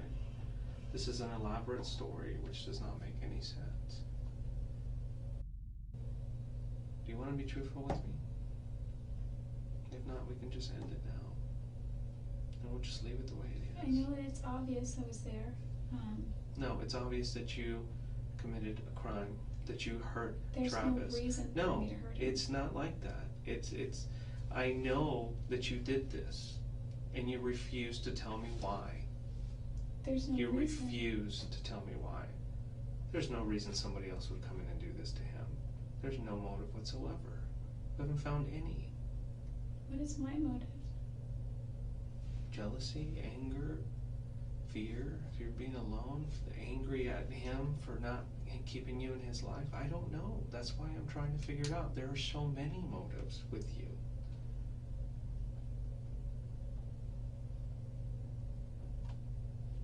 Too many. Jodi Arias changed her story once more before the start of her trial on June 4th, 2008. She stated that Travis's death was the result of her acting in self-defense, and that she was essentially left with no other option other than to kill Travis or be killed herself. She also drastically changed her portrayal of Travis's character, which went from principled, kind, and virtuous to abusive, corrupt, and devious. She also labeled him a pedophile for good measure. Unfortunately for Jodi, the state hired Juan Martinez, one of the most sought-after prosecutors in Arizona. You're saying that you are having trouble telling us, you're telling us the truth from the witness stand, right? Absolutely. You're telling us that you're having trouble telling us the truth because of the way the questions are being posed, right? Objection mischaracterizes her testimony. Overruled, you may have. I have no problem telling the truth. I'm not asking you if you have a problem telling the truth, but what you seem to be telling us now is that you have problems telling us the truth now because of the way the questions are being phrased, right? That's not right. So it's something else then that the prosecutor is doing that's bothering you, right? I don't know how to answer that. Well, it's something else that the prosecutor is doing that's stopping you from telling us the truth, right? I don't know how to answer that. Why don't you know how to answer that? You're the one that brought it up. You're the one that pointed the finger at the prosecutor, right? Objection, argument is badgering. Sustained. Ma'am, you're the one that complained about the way the questions were being posed by the prosecutor just now, didn't you? Yes. And you indicated that the prosecutor's posture was aggressive, right? I didn't say aggressive. You indicated posture, though, right? Yes. And there was something with the prosecutor's posture that you have problems with, right? I don't know. Well, no, you're the one that's used the word posture, ma'am. You're the one that said that you had problems with the posture. So is it the posture? It's not the problem with your posture, it's that it creates a problem with me processing what you're saying because I'm focused more on your posture than the content of your question. So you're saying that you need to take some more time between questions to answer them? Is that what you're saying? Sometimes. Well, no. Is that what's going to help your memory to take more time between the questions? Sometimes. What's your answer? Sometimes. Ma'am, with regard to this issue of posturing, do you remember back on July 15th of 2008 when Detective Flores interviewed you? Do you remember that? Yes. And he was sitting down, right? Yes. And his voice was very quiet, right? Yes. And when he was asking you these questions and his voice was very quiet, you still lied to him, didn't you? Yes. So it isn't have anything to do with the volume of the question then, does it? As to whether or not you'll tell the truth. I'll always tell the truth.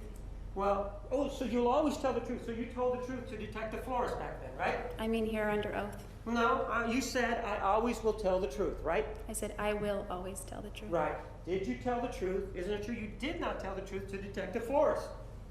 That's true. Okay? And he had posture or a demeanor where he was just sitting back, right? He was leaning forward, but he was... All right, he was sitting down, right? Yes. He wasn't standing, right? Not for most of the interview. That's No, right. he wasn't, was he?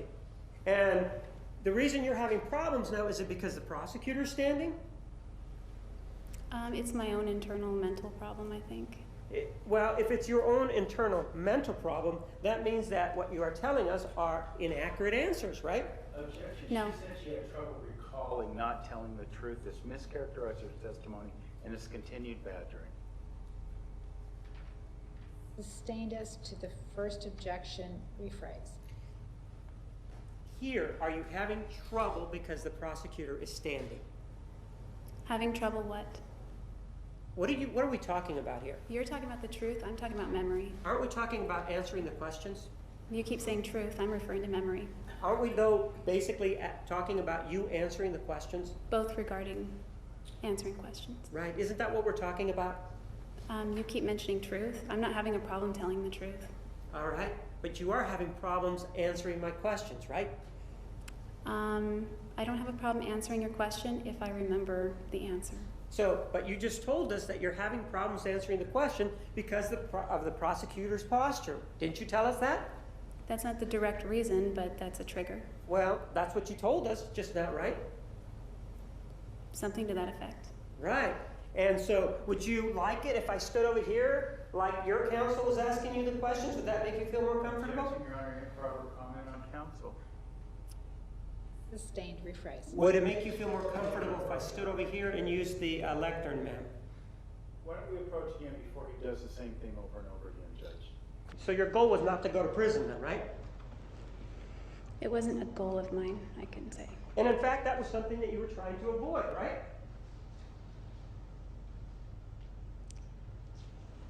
I don't know.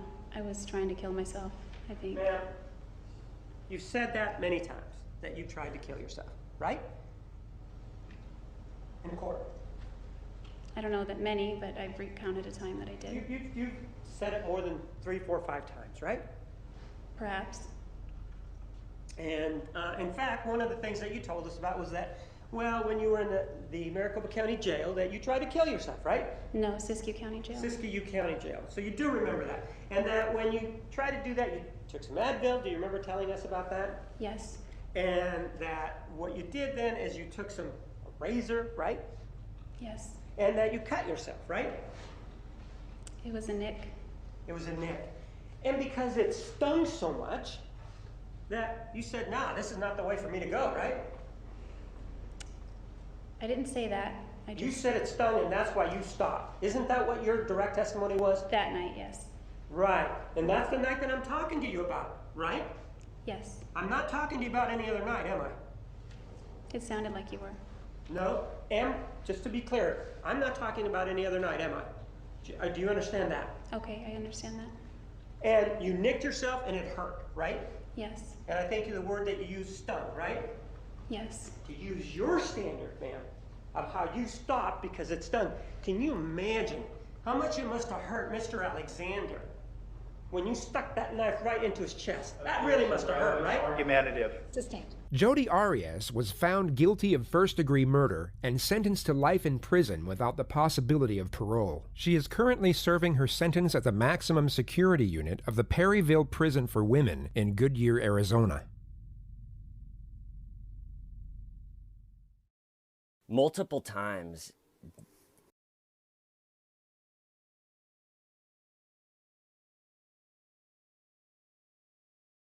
I never understood why True Crime Loser was on the end of his video, but okay. I just never really understood it. So as far as the question I was going to answer for House, now I forgot what the question was. Let me go back and find it. House, what did you ask me? I said I was going to answer. I had to find my mute button. I'm still muted. Oh, did she plan it or just lose her mind and kill? I absolutely believe she planned it.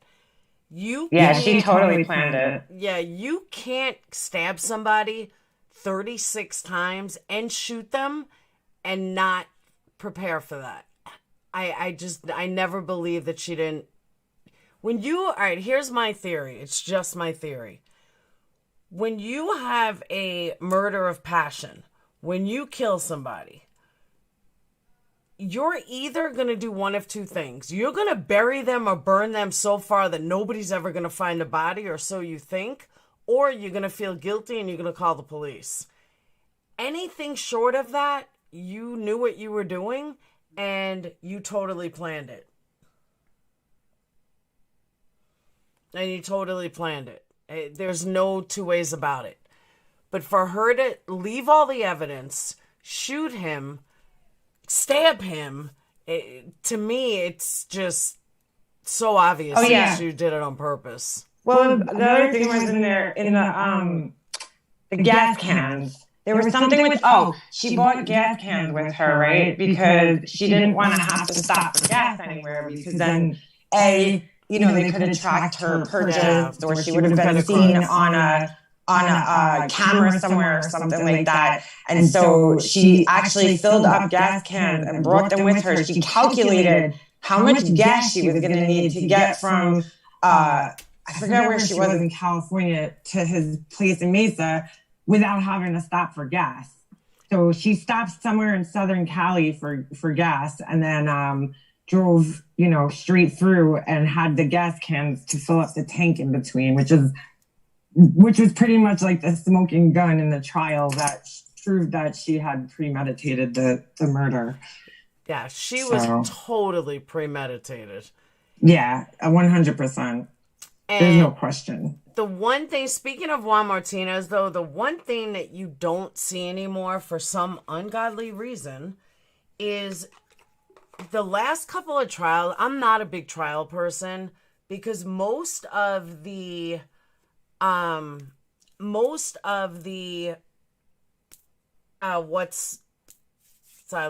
my train of thought for a second. Most of the prosecutors lately are boring as hell. Defense attorneys, boring as hell. I'm like, what happened to this, like, the oomph of a case? Right. Like, they're just so fucking boring to me. Mm-hmm. Well, he definitely didn't make it boring. He was pretty interesting to watch, Juan Martinez. He could get a little monotonous after a while, but, he was definitely entertaining during the trial. Watcher says, my ex is serving 22 years for attempting to murder me after he called my mom to tell her he killed me. He left and called the police and told them he killed me, and our 2 babies were there alone. Wow. I could tell you not boring when it's your case. That's true, too. I'm glad you're safe. That's crazy. Yeah, that is crazy. Holy crap. This is why all his cases are in jeopardy because of his behavior. Yeah, but at the same time, Talking Dove, that's what makes it interesting. Yeah, he's definitely like a little over the top. I mean, for sure. But, he's still interesting. And just remember, too, that, you look at Jose Baez. Yeah. He went places where no lawyer should go, and he got away with it. And he became a really big hotshot lawyer. She's actually the Florida case that we're going to cover. From that one trial, too. That's like one trial put that guy on the map. He also, who did he represent recently in the trial? I was watching something. It was another big trial. I can't think now. I was watching it and he didn't. Oh, Aaron Hernandez. Yes. Oh, that's another good one, Laura. That was in, where was that? Connecticut? Connecticut. Or Boston, was it? I don't know. Massachusetts. I forget. Well, yeah, it was I don't know. Somewhere. One of those states up there above me. Now, you want to hear something crazy? Mm-hmm. He actually sued Rose McGowan over a defamation lawsuit. But that's not what I was going to say. Yeah, I just pulled that up. Check this out. So Jose Baez, as of 2020, has a net worth of $5 million. He's from New York. Yeah, $5 million. He's from New York? Yeah, he's from New York. Oh, I didn't know that. Born New York. The Bronx. Yeah. But check this out. Guess who else is worth between $1 million and $5 million? That's actually not that much, though. For Jodi Arias, it is. Jodi Arias is worth between $1 million and $5 million, they say. How? I don't know. There's no way. She has to pay restitution, right? For the crime. And because the family, it wasn't that much, sadly. They didn't get that much, but she did have to pay restitution because of his family having to travel back and forth and all the expenses that, it cost them. But I think it was something, it was nothing. I forget what the amount was, but it was like $10,000, not even, which she'll probably never pay because, she makes like measly, whatever it is, jail wages for whatever she does there. Jodi Arias' net worth in 2020 is between $1 million and $5 million. That can't be right. Can't believe everything you read on the internet. That is definitely not right. Because she's she's still going through her appeals. Did you look into that? That would have been interesting. Because I know recently one of her appeals. God, let me see if I can find anything. I forgot what happened. I don't want to say the wrong thing. She's been diagnosed with narcissistic, a pathological liar, bipolar, and a sociopath. No, she was also diagnosed borderline personality disorder. That was another thing that got me. Funny enough, when my brother met his wife, and he told me that he thinks she has borderline personality disorder. I didn't really know too much about it, so I started researching it online, and I ended up finding out that, oh shit, Jodi had that too. There's a really good, her name was Janine, I forget the name, Martine or something like that. She was a psychologist that testified at the trial, I believe, for the prosecution. She was the one who said that she has a borderline personality disorder. This one's saying she's worth $10 million. That's, I don't know. She can't make money off the crime, right? Because it was, the son of Sam law. So, but that's New York. I don't know if that's nationwide. No, that's everywhere. In California too. You can't make money. You cannot profit off of a crime.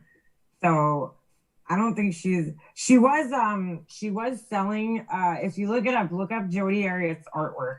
She was selling paintings, and those paintings were going for pretty big money. So she was doing all these drawings and shit and paintings from jail, and people were buying them. Somebody was selling them on eBay, and they were going for money. I don't know if she got money from that, but like, she can't write a book, right? And then sell the book and then profit from it. Like, she can't write a book about the crime and profit from it. But I guess she could still make money in jail, I assume. It says that she has an estimated net worth of over $10 million. The lady earned her worth from her career in photography. After the lady murdered her ex-boyfriend, she spent over $3 million on trials. On just 2012, her defense racked up to $1.7 million. I don't know if I buy that.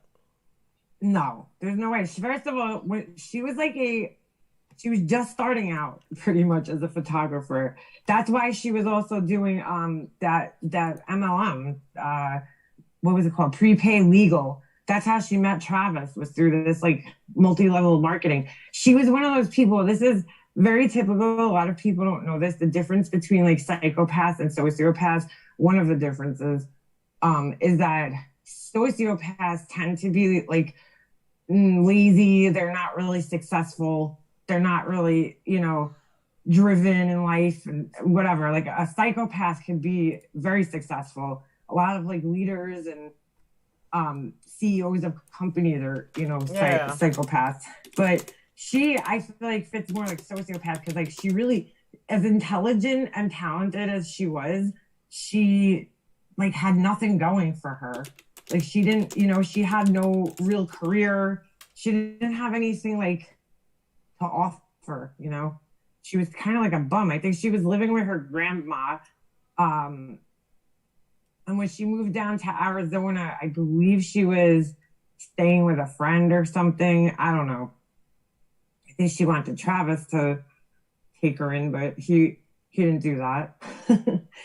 And then she had to leave because she couldn't afford it. Like, she was not making money in prepaid legal. He was, well, he really wasn't, because they ended up during the trial, they ended up finding out that like he owed tons of money and he was in debt. And so he was kind of keeping up this image of, having all this money and being successful, when really he wasn't.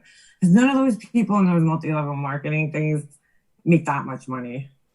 I mean, it's very hard. Yeah, she was all court appointed. Because the taxpayers paid over $2.1 million. Yep. $2,150,000, $536 and 42 cents. Yep. Her jury tried to get off the case, and the judge, ordered him to stay on the case. Wow. What was the judge's name again? I forgot. The lady. Most judges are like that, though. Most judges won't let you leave a case.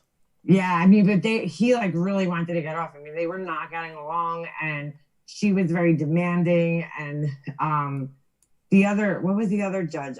Jennifer, not the judge, the other attorney, Jennifer Wilmot, was it? Wilcox? I forget her fucking name. Holy shit. It's been a while since I brushed up on my Don't say the wrong name on here. You'll get a laugh out of it. I know. I'm pretty sure it was Wilmot, but she was Jodi Arias won't get new trial. So that was March 25th, 2020. It says, despite Juan Martinez's behavior, Jodi Arias won't get new trial. A nationally known murderer will stay behind bars despite the prosecutors. How do you say that word? Egregious misconduct during the trial. The Arizona Court of Appeals has ruled. The court ruled Tuesday that Jodi Arias, 39, she's the same age as me, will remain in prison for life for the 2008 first-degree murder of her sometime boyfriend, Travis Alexander. But the court also stated that a pattern of intentional misconduct saturated the trial, and it is referring Maricopa County prosecutor Juan Martinez's behavior to the State Bar of Arizona, where Martinez is already facing a formal ethics complaint on other matters. Interesting. Yeah, he's got a lot of them. I think a lot of prosecutors do, because I remember back when the Chris Watts trial was going on. What was the prosecutor's name? Something Rourke. I forget. He was also had ethical conduct things against him. I think that's kind of like it kind of goes with the territory of being a prosecutor. Yeah, all these, defense attorneys are constantly accusing you of misconduct.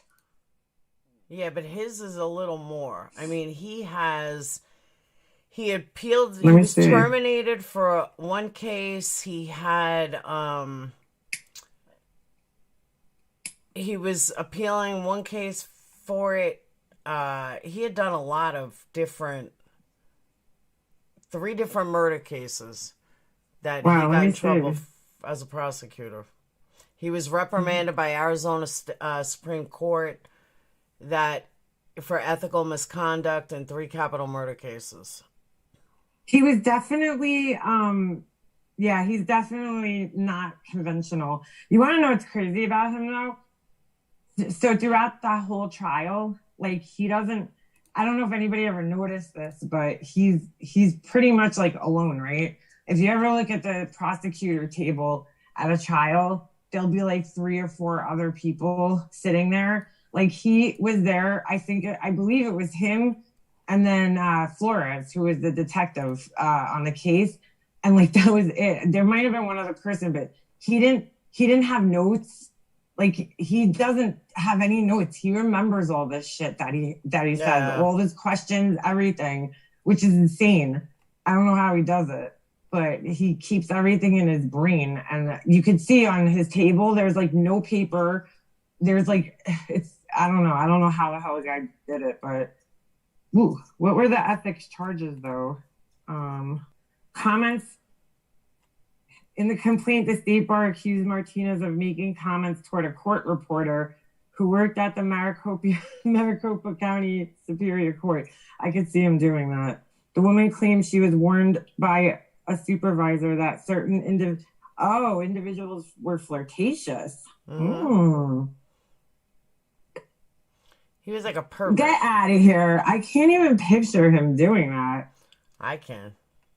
Martinez would make comments on her skirts, shoes, and physical appearance while she worked on the Arias case, according to the complaint. What the fuck did the court reporter look like? I remember seeing They accused him 5 different cases. Corey Morris, Michael Giraldo, Sean Lynch, Jodi Arias, and Cicera Beamon. It's believed that he violated Supreme Court rule and Arizona rules of professional conduct. However, the court ruled that Martinez only violated 1 rule in all 3 cases. Case presents an opportunity to provide guidance to courts by clarifying the difference between prosecutorial misconduct that may necessitate a new trial and a prosecutor's conduct that violates the ethical rules, Lopez wrote. So he made inappropriate comments to the juries. Really? Wow. Yep. And he manipulated women to get, the complainant, Jodi Arias, is that he manipulated women to get juror info. Oh, God. She's ridiculous. She's always got fucking, I wouldn't believe a word that comes out of her fucking mouth. How would she even know that? Really? Now, in the Corey Morris case, Corey Morris was sentenced to death in 2005, killing 5 women. On direct appeal, this court reviewed Martinez's remarks on the putrid odor of one victim's jacket, offered by Martinez to the jury for its smelling pleasure, and concluded that they were inappropriate, but not misconduct. Another one was Lynch. Trial against Gallardo was improper, but not deprive the defendant of a fair trial. During the trial, Martinez spoke with the family of the victim and what they had lost. According to court records, Martinez continued using an argument concerning a defense expert witness, even though the trial judge repeatedly sustained objections. Arizona Supreme Court ordered a new trial for Lynch in 2010 after an aggravating factor was applied improperly. The defendant was originally sentenced to death, but the court did not find any prosecutorial misconduct that warranted a reversal. So he was again sentenced to death. Says he didn't violate the 3 rules in the Arias case. And yeah, who's making these complaints though? Are they the criminals or the appeal attorneys? It's the appeal attorneys. Oh, okay. Interesting. Appeal attorneys will look for anything Of course, they need. Yeah, they're going to go through the case with a fine-tooth comb, and they're going to try to find any little loophole that they could find to try to get the person off, which is sick because we do not need Jodi Arias or anybody like that back on the streets. I think Jodi Arias would murder again? No. But do I think she deserves to be free? Fuck no. She's crazy. I don't think Casey Anthony should be free, See, here's the thing, though. Here's the difference to me. And it's just my opinion. I think Casey Anthony, as long as she doesn't have kids, she'll be all right. But Jodi Arias, I'm not convinced she wouldn't kill again. That was a hardcore killing. That wasn't light. I mean, this bitch stabbed him 36 times, shot him, and then left the camera there. I mean, that's just not right. You know what was very strange about her murder, the crime itself, was that women when they kill, I remember watching this thing, it was like they were talking about this, when like women kill, it's usually not that violent. Like they'll shoot once or twice or something like that. That was like way overkill. She killed him 3 times because the stab wounds alone could have killed him, right? Then when she sliced his neck, that could have killed him, just that alone. And then she shot him in the head, and that could have killed him, just that. So they said that, that's what they said during the trial, that she killed him 3 times. And the brutality, most women, like, I don't know if there's any record where a woman sliced the throat like that. It's pretty sick because I personally think, and this is just my theory, I don't know, I think that she just got so freaked out, you know what I'm saying? That she didn't know, I guess people think when they kill, especially somebody like her, that the person's just going to instantly die. Yeah. And that it obviously wasn't happening, because if you look at the crime scene, you could see that he fought back and he made an effort to get away, and he made it a pretty good distance. He left the shower. He went, across the bathroom. I believe I don't know if he got into the bedroom a little bit, and they came, she dragged his body back. That's what one of those pictures were. It was a picture of him laying on the floor while she was dragging his body back, and they saw that in the blood. You could see all the blood was dragged, and she put his body back in the shower, and then he was there for 5 days until somebody discovered him. But that's why I always thought, maybe there is a possibility that somebody else came with her. They were saying this guy, Matt, this ex-boyfriend of hers, some people still believe that she picked him up. Some don't. I don't know. But just the brutality of the crime. It's I think she just panicked and was he's not dying. Maybe he wasn't dying quick enough. So she was I don't know. I mean, I could be totally wrong, but I'm like, why would you do that much damage to somebody? Like, I'll tell you why. I get to answer that. I know my next statement is going to sound sick and twisted, but I've heard it from more than one person in one interview that they say that stabbing somebody is euphoric. That once you start the knife going into skin, I swear to you, I've heard this. The knife going into skin is almost euphoric for many people. That's why they do it so many times. Because they get into a rage, they get into this like different kind of mindset, and it just becomes a euphoric thing. Like it feels good when it goes through skin. And like when you're doing it in a crime of passion, that like you feel it rip, even as the one pushing the knife, pushing the knife in, is that you feel it and it gives a euphoric feeling. And like I said, I put a disclaimer on that. I know it was going to come out rough, but I have heard that from more than one stabber. Like if you watch like deep interviews with people, like serial killers or people that have, crimes of passion, they have said that multiple times. That it's a euphoric feeling. That's why you can't stop. God. Yeah, but then she did that, right? 28 stab wounds, right? And then, I mean, I don't know. I saw a picture. I saw all the autopsy photos. They're horrifying. I won't even put his name into Google ever again, because if you put his name into Google and it comes up with this picture of his face, it's just horrifying. It's fucking horrifying. But the stab wounds, I mean, she did quite a number. There was like 28 very clear stab wounds in his back. And then, so it was like at that point in time, I don't know, maybe they didn't go deep enough. I forget. I really do. I forget I do believe one of them, I don't know if it punctured his lung or went near his heart. I forget.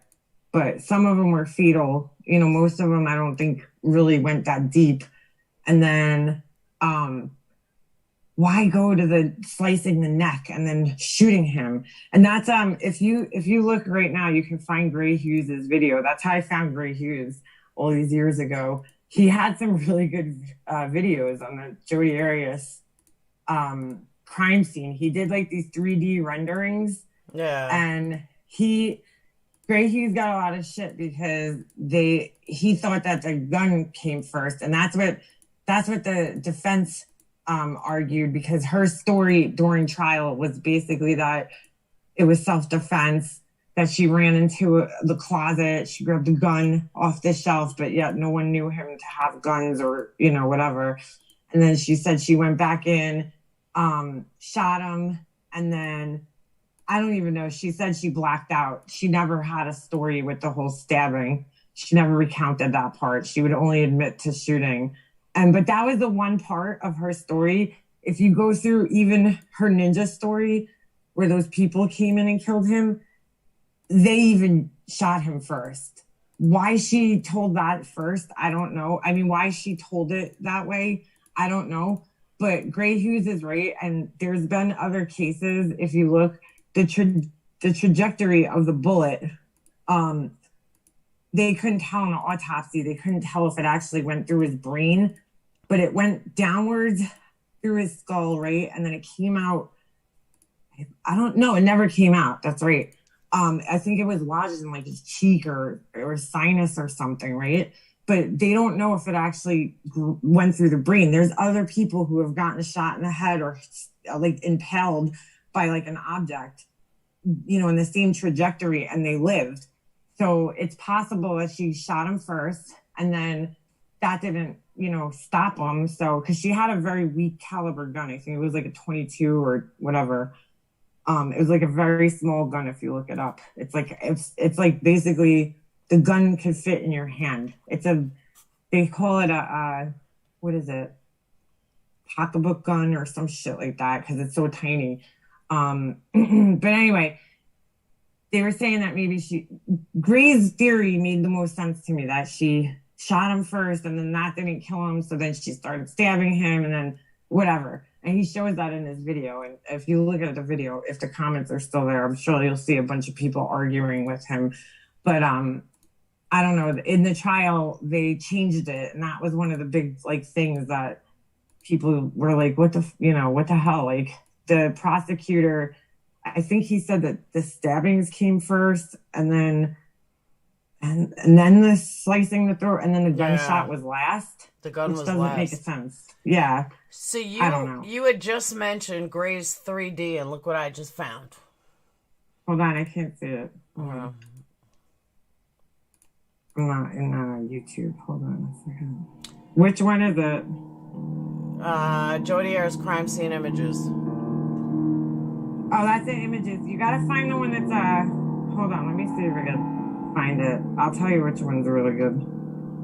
Right here's Jodi.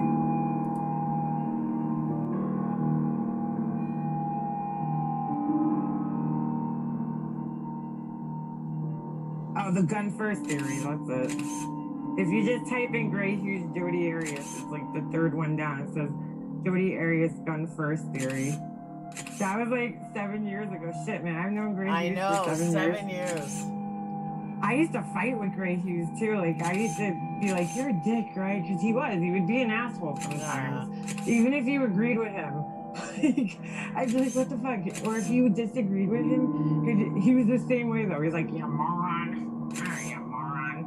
He did this really well. Oh my god, they were so good. This is he like had the greatest video I've seen him do. Right? I wish he still did these. Yeah. I really do. Because they're so good. They're so... I don't know. They're so good the way he does these videos. He has quite a few. There's one, too, where he just has, like, the crime scene. And it's just... I don't know. He recreated it exactly. I'm like, how freaking long did that take you? Holy shit. But I like the way he goes from his version to the actual picture. Yeah. Like, that's cool shit. I always wondered if the guy that's in the video, if that was Gray Hughes himself. Like, if it looked like him. Because I was like, where did he get this face from? That's not Travis Alexander, so... Which video did you say it was? Go to the... Hold on. It's the gunshot first. Gun first. So just put Jodi Arias gun first theory. That one's actually really good. Because it shows the whole sequence of events really well. Hold on, I just gotta go snoop water.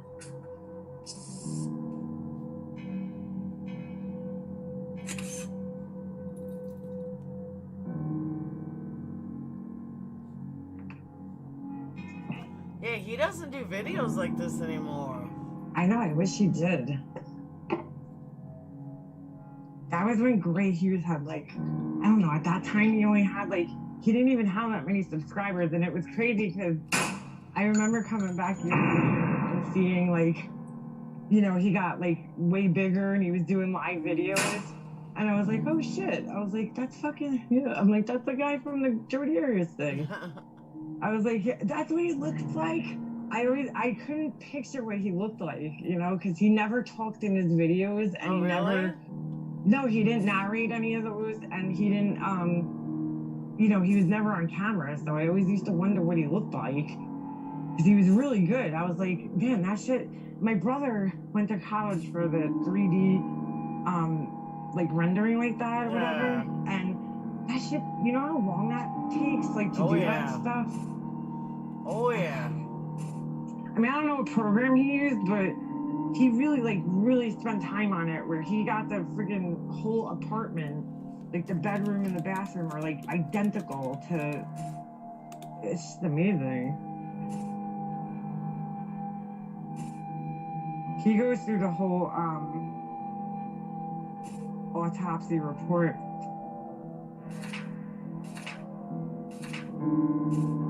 Yeah, there it is. Crazy. Right, Janelle?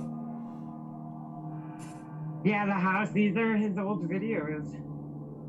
He was so good. That's what's, so kind of sucks about the whole live video format. I think it makes a lot of us like really lazy. We're like, back in the day when we didn't have lives, you had to do videos like this. Yeah. Because the only way you're gonna put a video out is by editing it, and he did some great videos. It is brilliant. I showed this on my channel one time. He was in my chat. I was like, can I play your video? Yeah, he doesn't care. He's very proud of his stuff. Oh, he should be. Especially these. I feel like these are like his best work. Like, I've never seen this. Great use for these videos. There was one other case that he covered. Excuse me. Before this, can't think of which one that was. I forgot. Old gray hairs. That's true, El. Yeah, my brother, I swear to God, I get scared sometimes that my fucking brother's wife is a Jodi Arias. She's evil.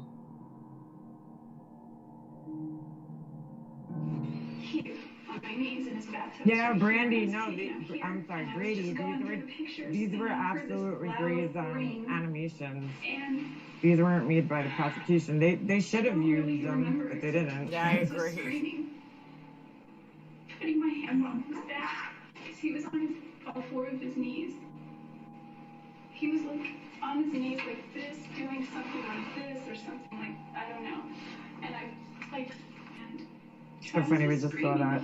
I know. He wasn't screaming like a girl. He was just like he was in pain, like he was like shocked, like, oh, Like, who tells a story like that, Like this horrible story. She's like, he wasn't screaming like a girl. He was just like, He's such an idiot. He was still conscious even. Like, still talking. Oh, he wasn't talking or saying much, but I could tell. He was breathing. He seemed like he was breathing. Oh my God, are you reading Watcher's, Yeah. Oh my God. You should interview her one day if she would be willing to share her story. It was terrible. Oh my God. And then called my mom. What did he say to your mom, Watcher?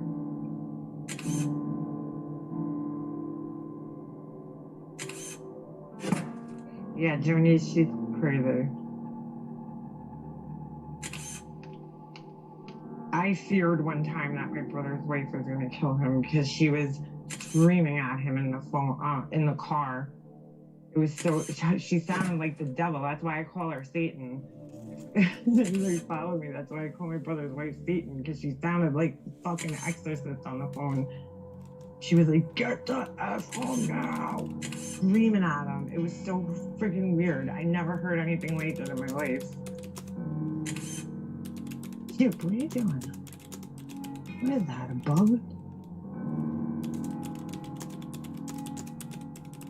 Oh, you weirdo. What are you doing licking bugs for?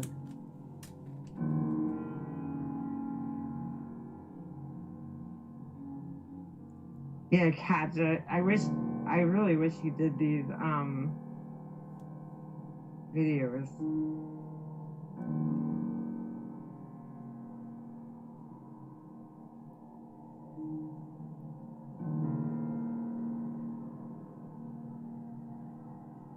Jinx, you owe me okay, I said it too. You owe me two. No, I mean, that would be an interesting story to hear, because very little do we get to hear somebody who was part of something like, a That's crime true. like that and need it to tell the tale.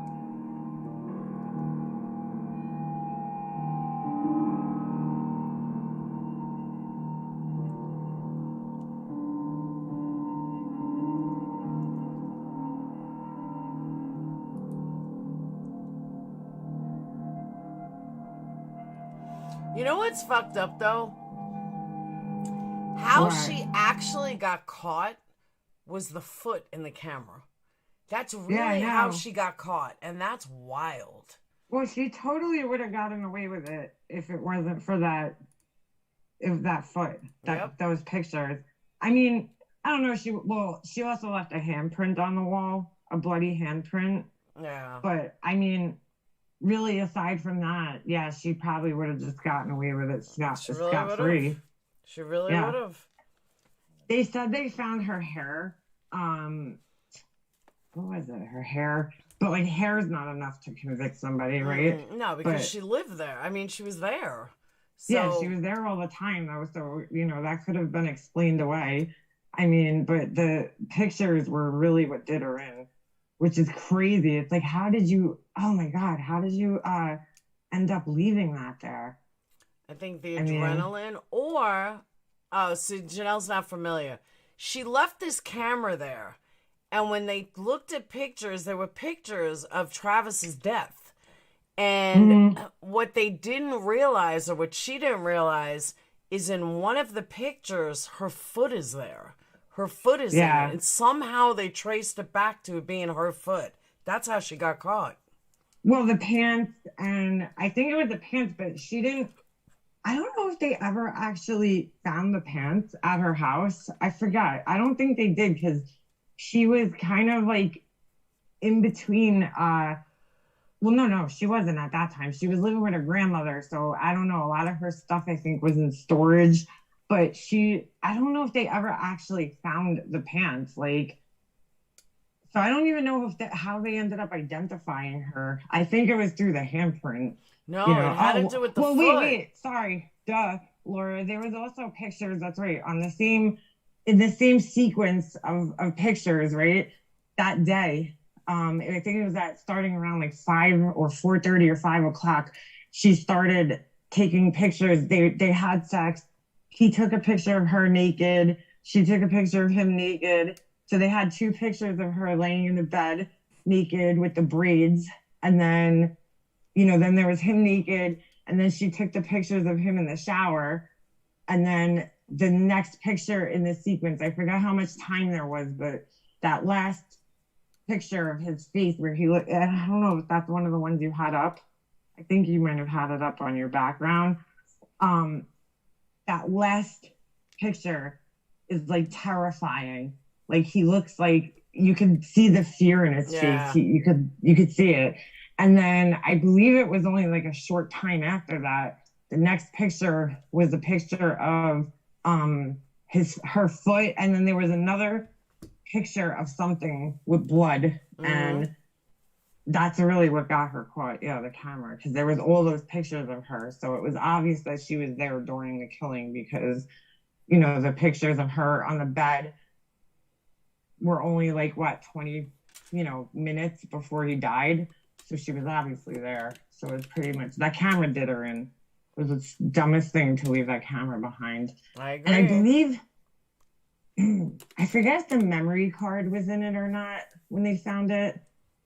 Yeah. But the memory card got destroyed. They were able to retrieve the photos from like the backup, like the internal memory on the phone. I forget how they explained how they retrieved the photos. If you listen to the trial, but it's fucking fascinating. That's what, like, I think out of that whole trial and the whole story, that's the part that's like the craziest, because really, when have you ever heard or saw pictures of an actual murder taking place, like that? Like, that's crazy.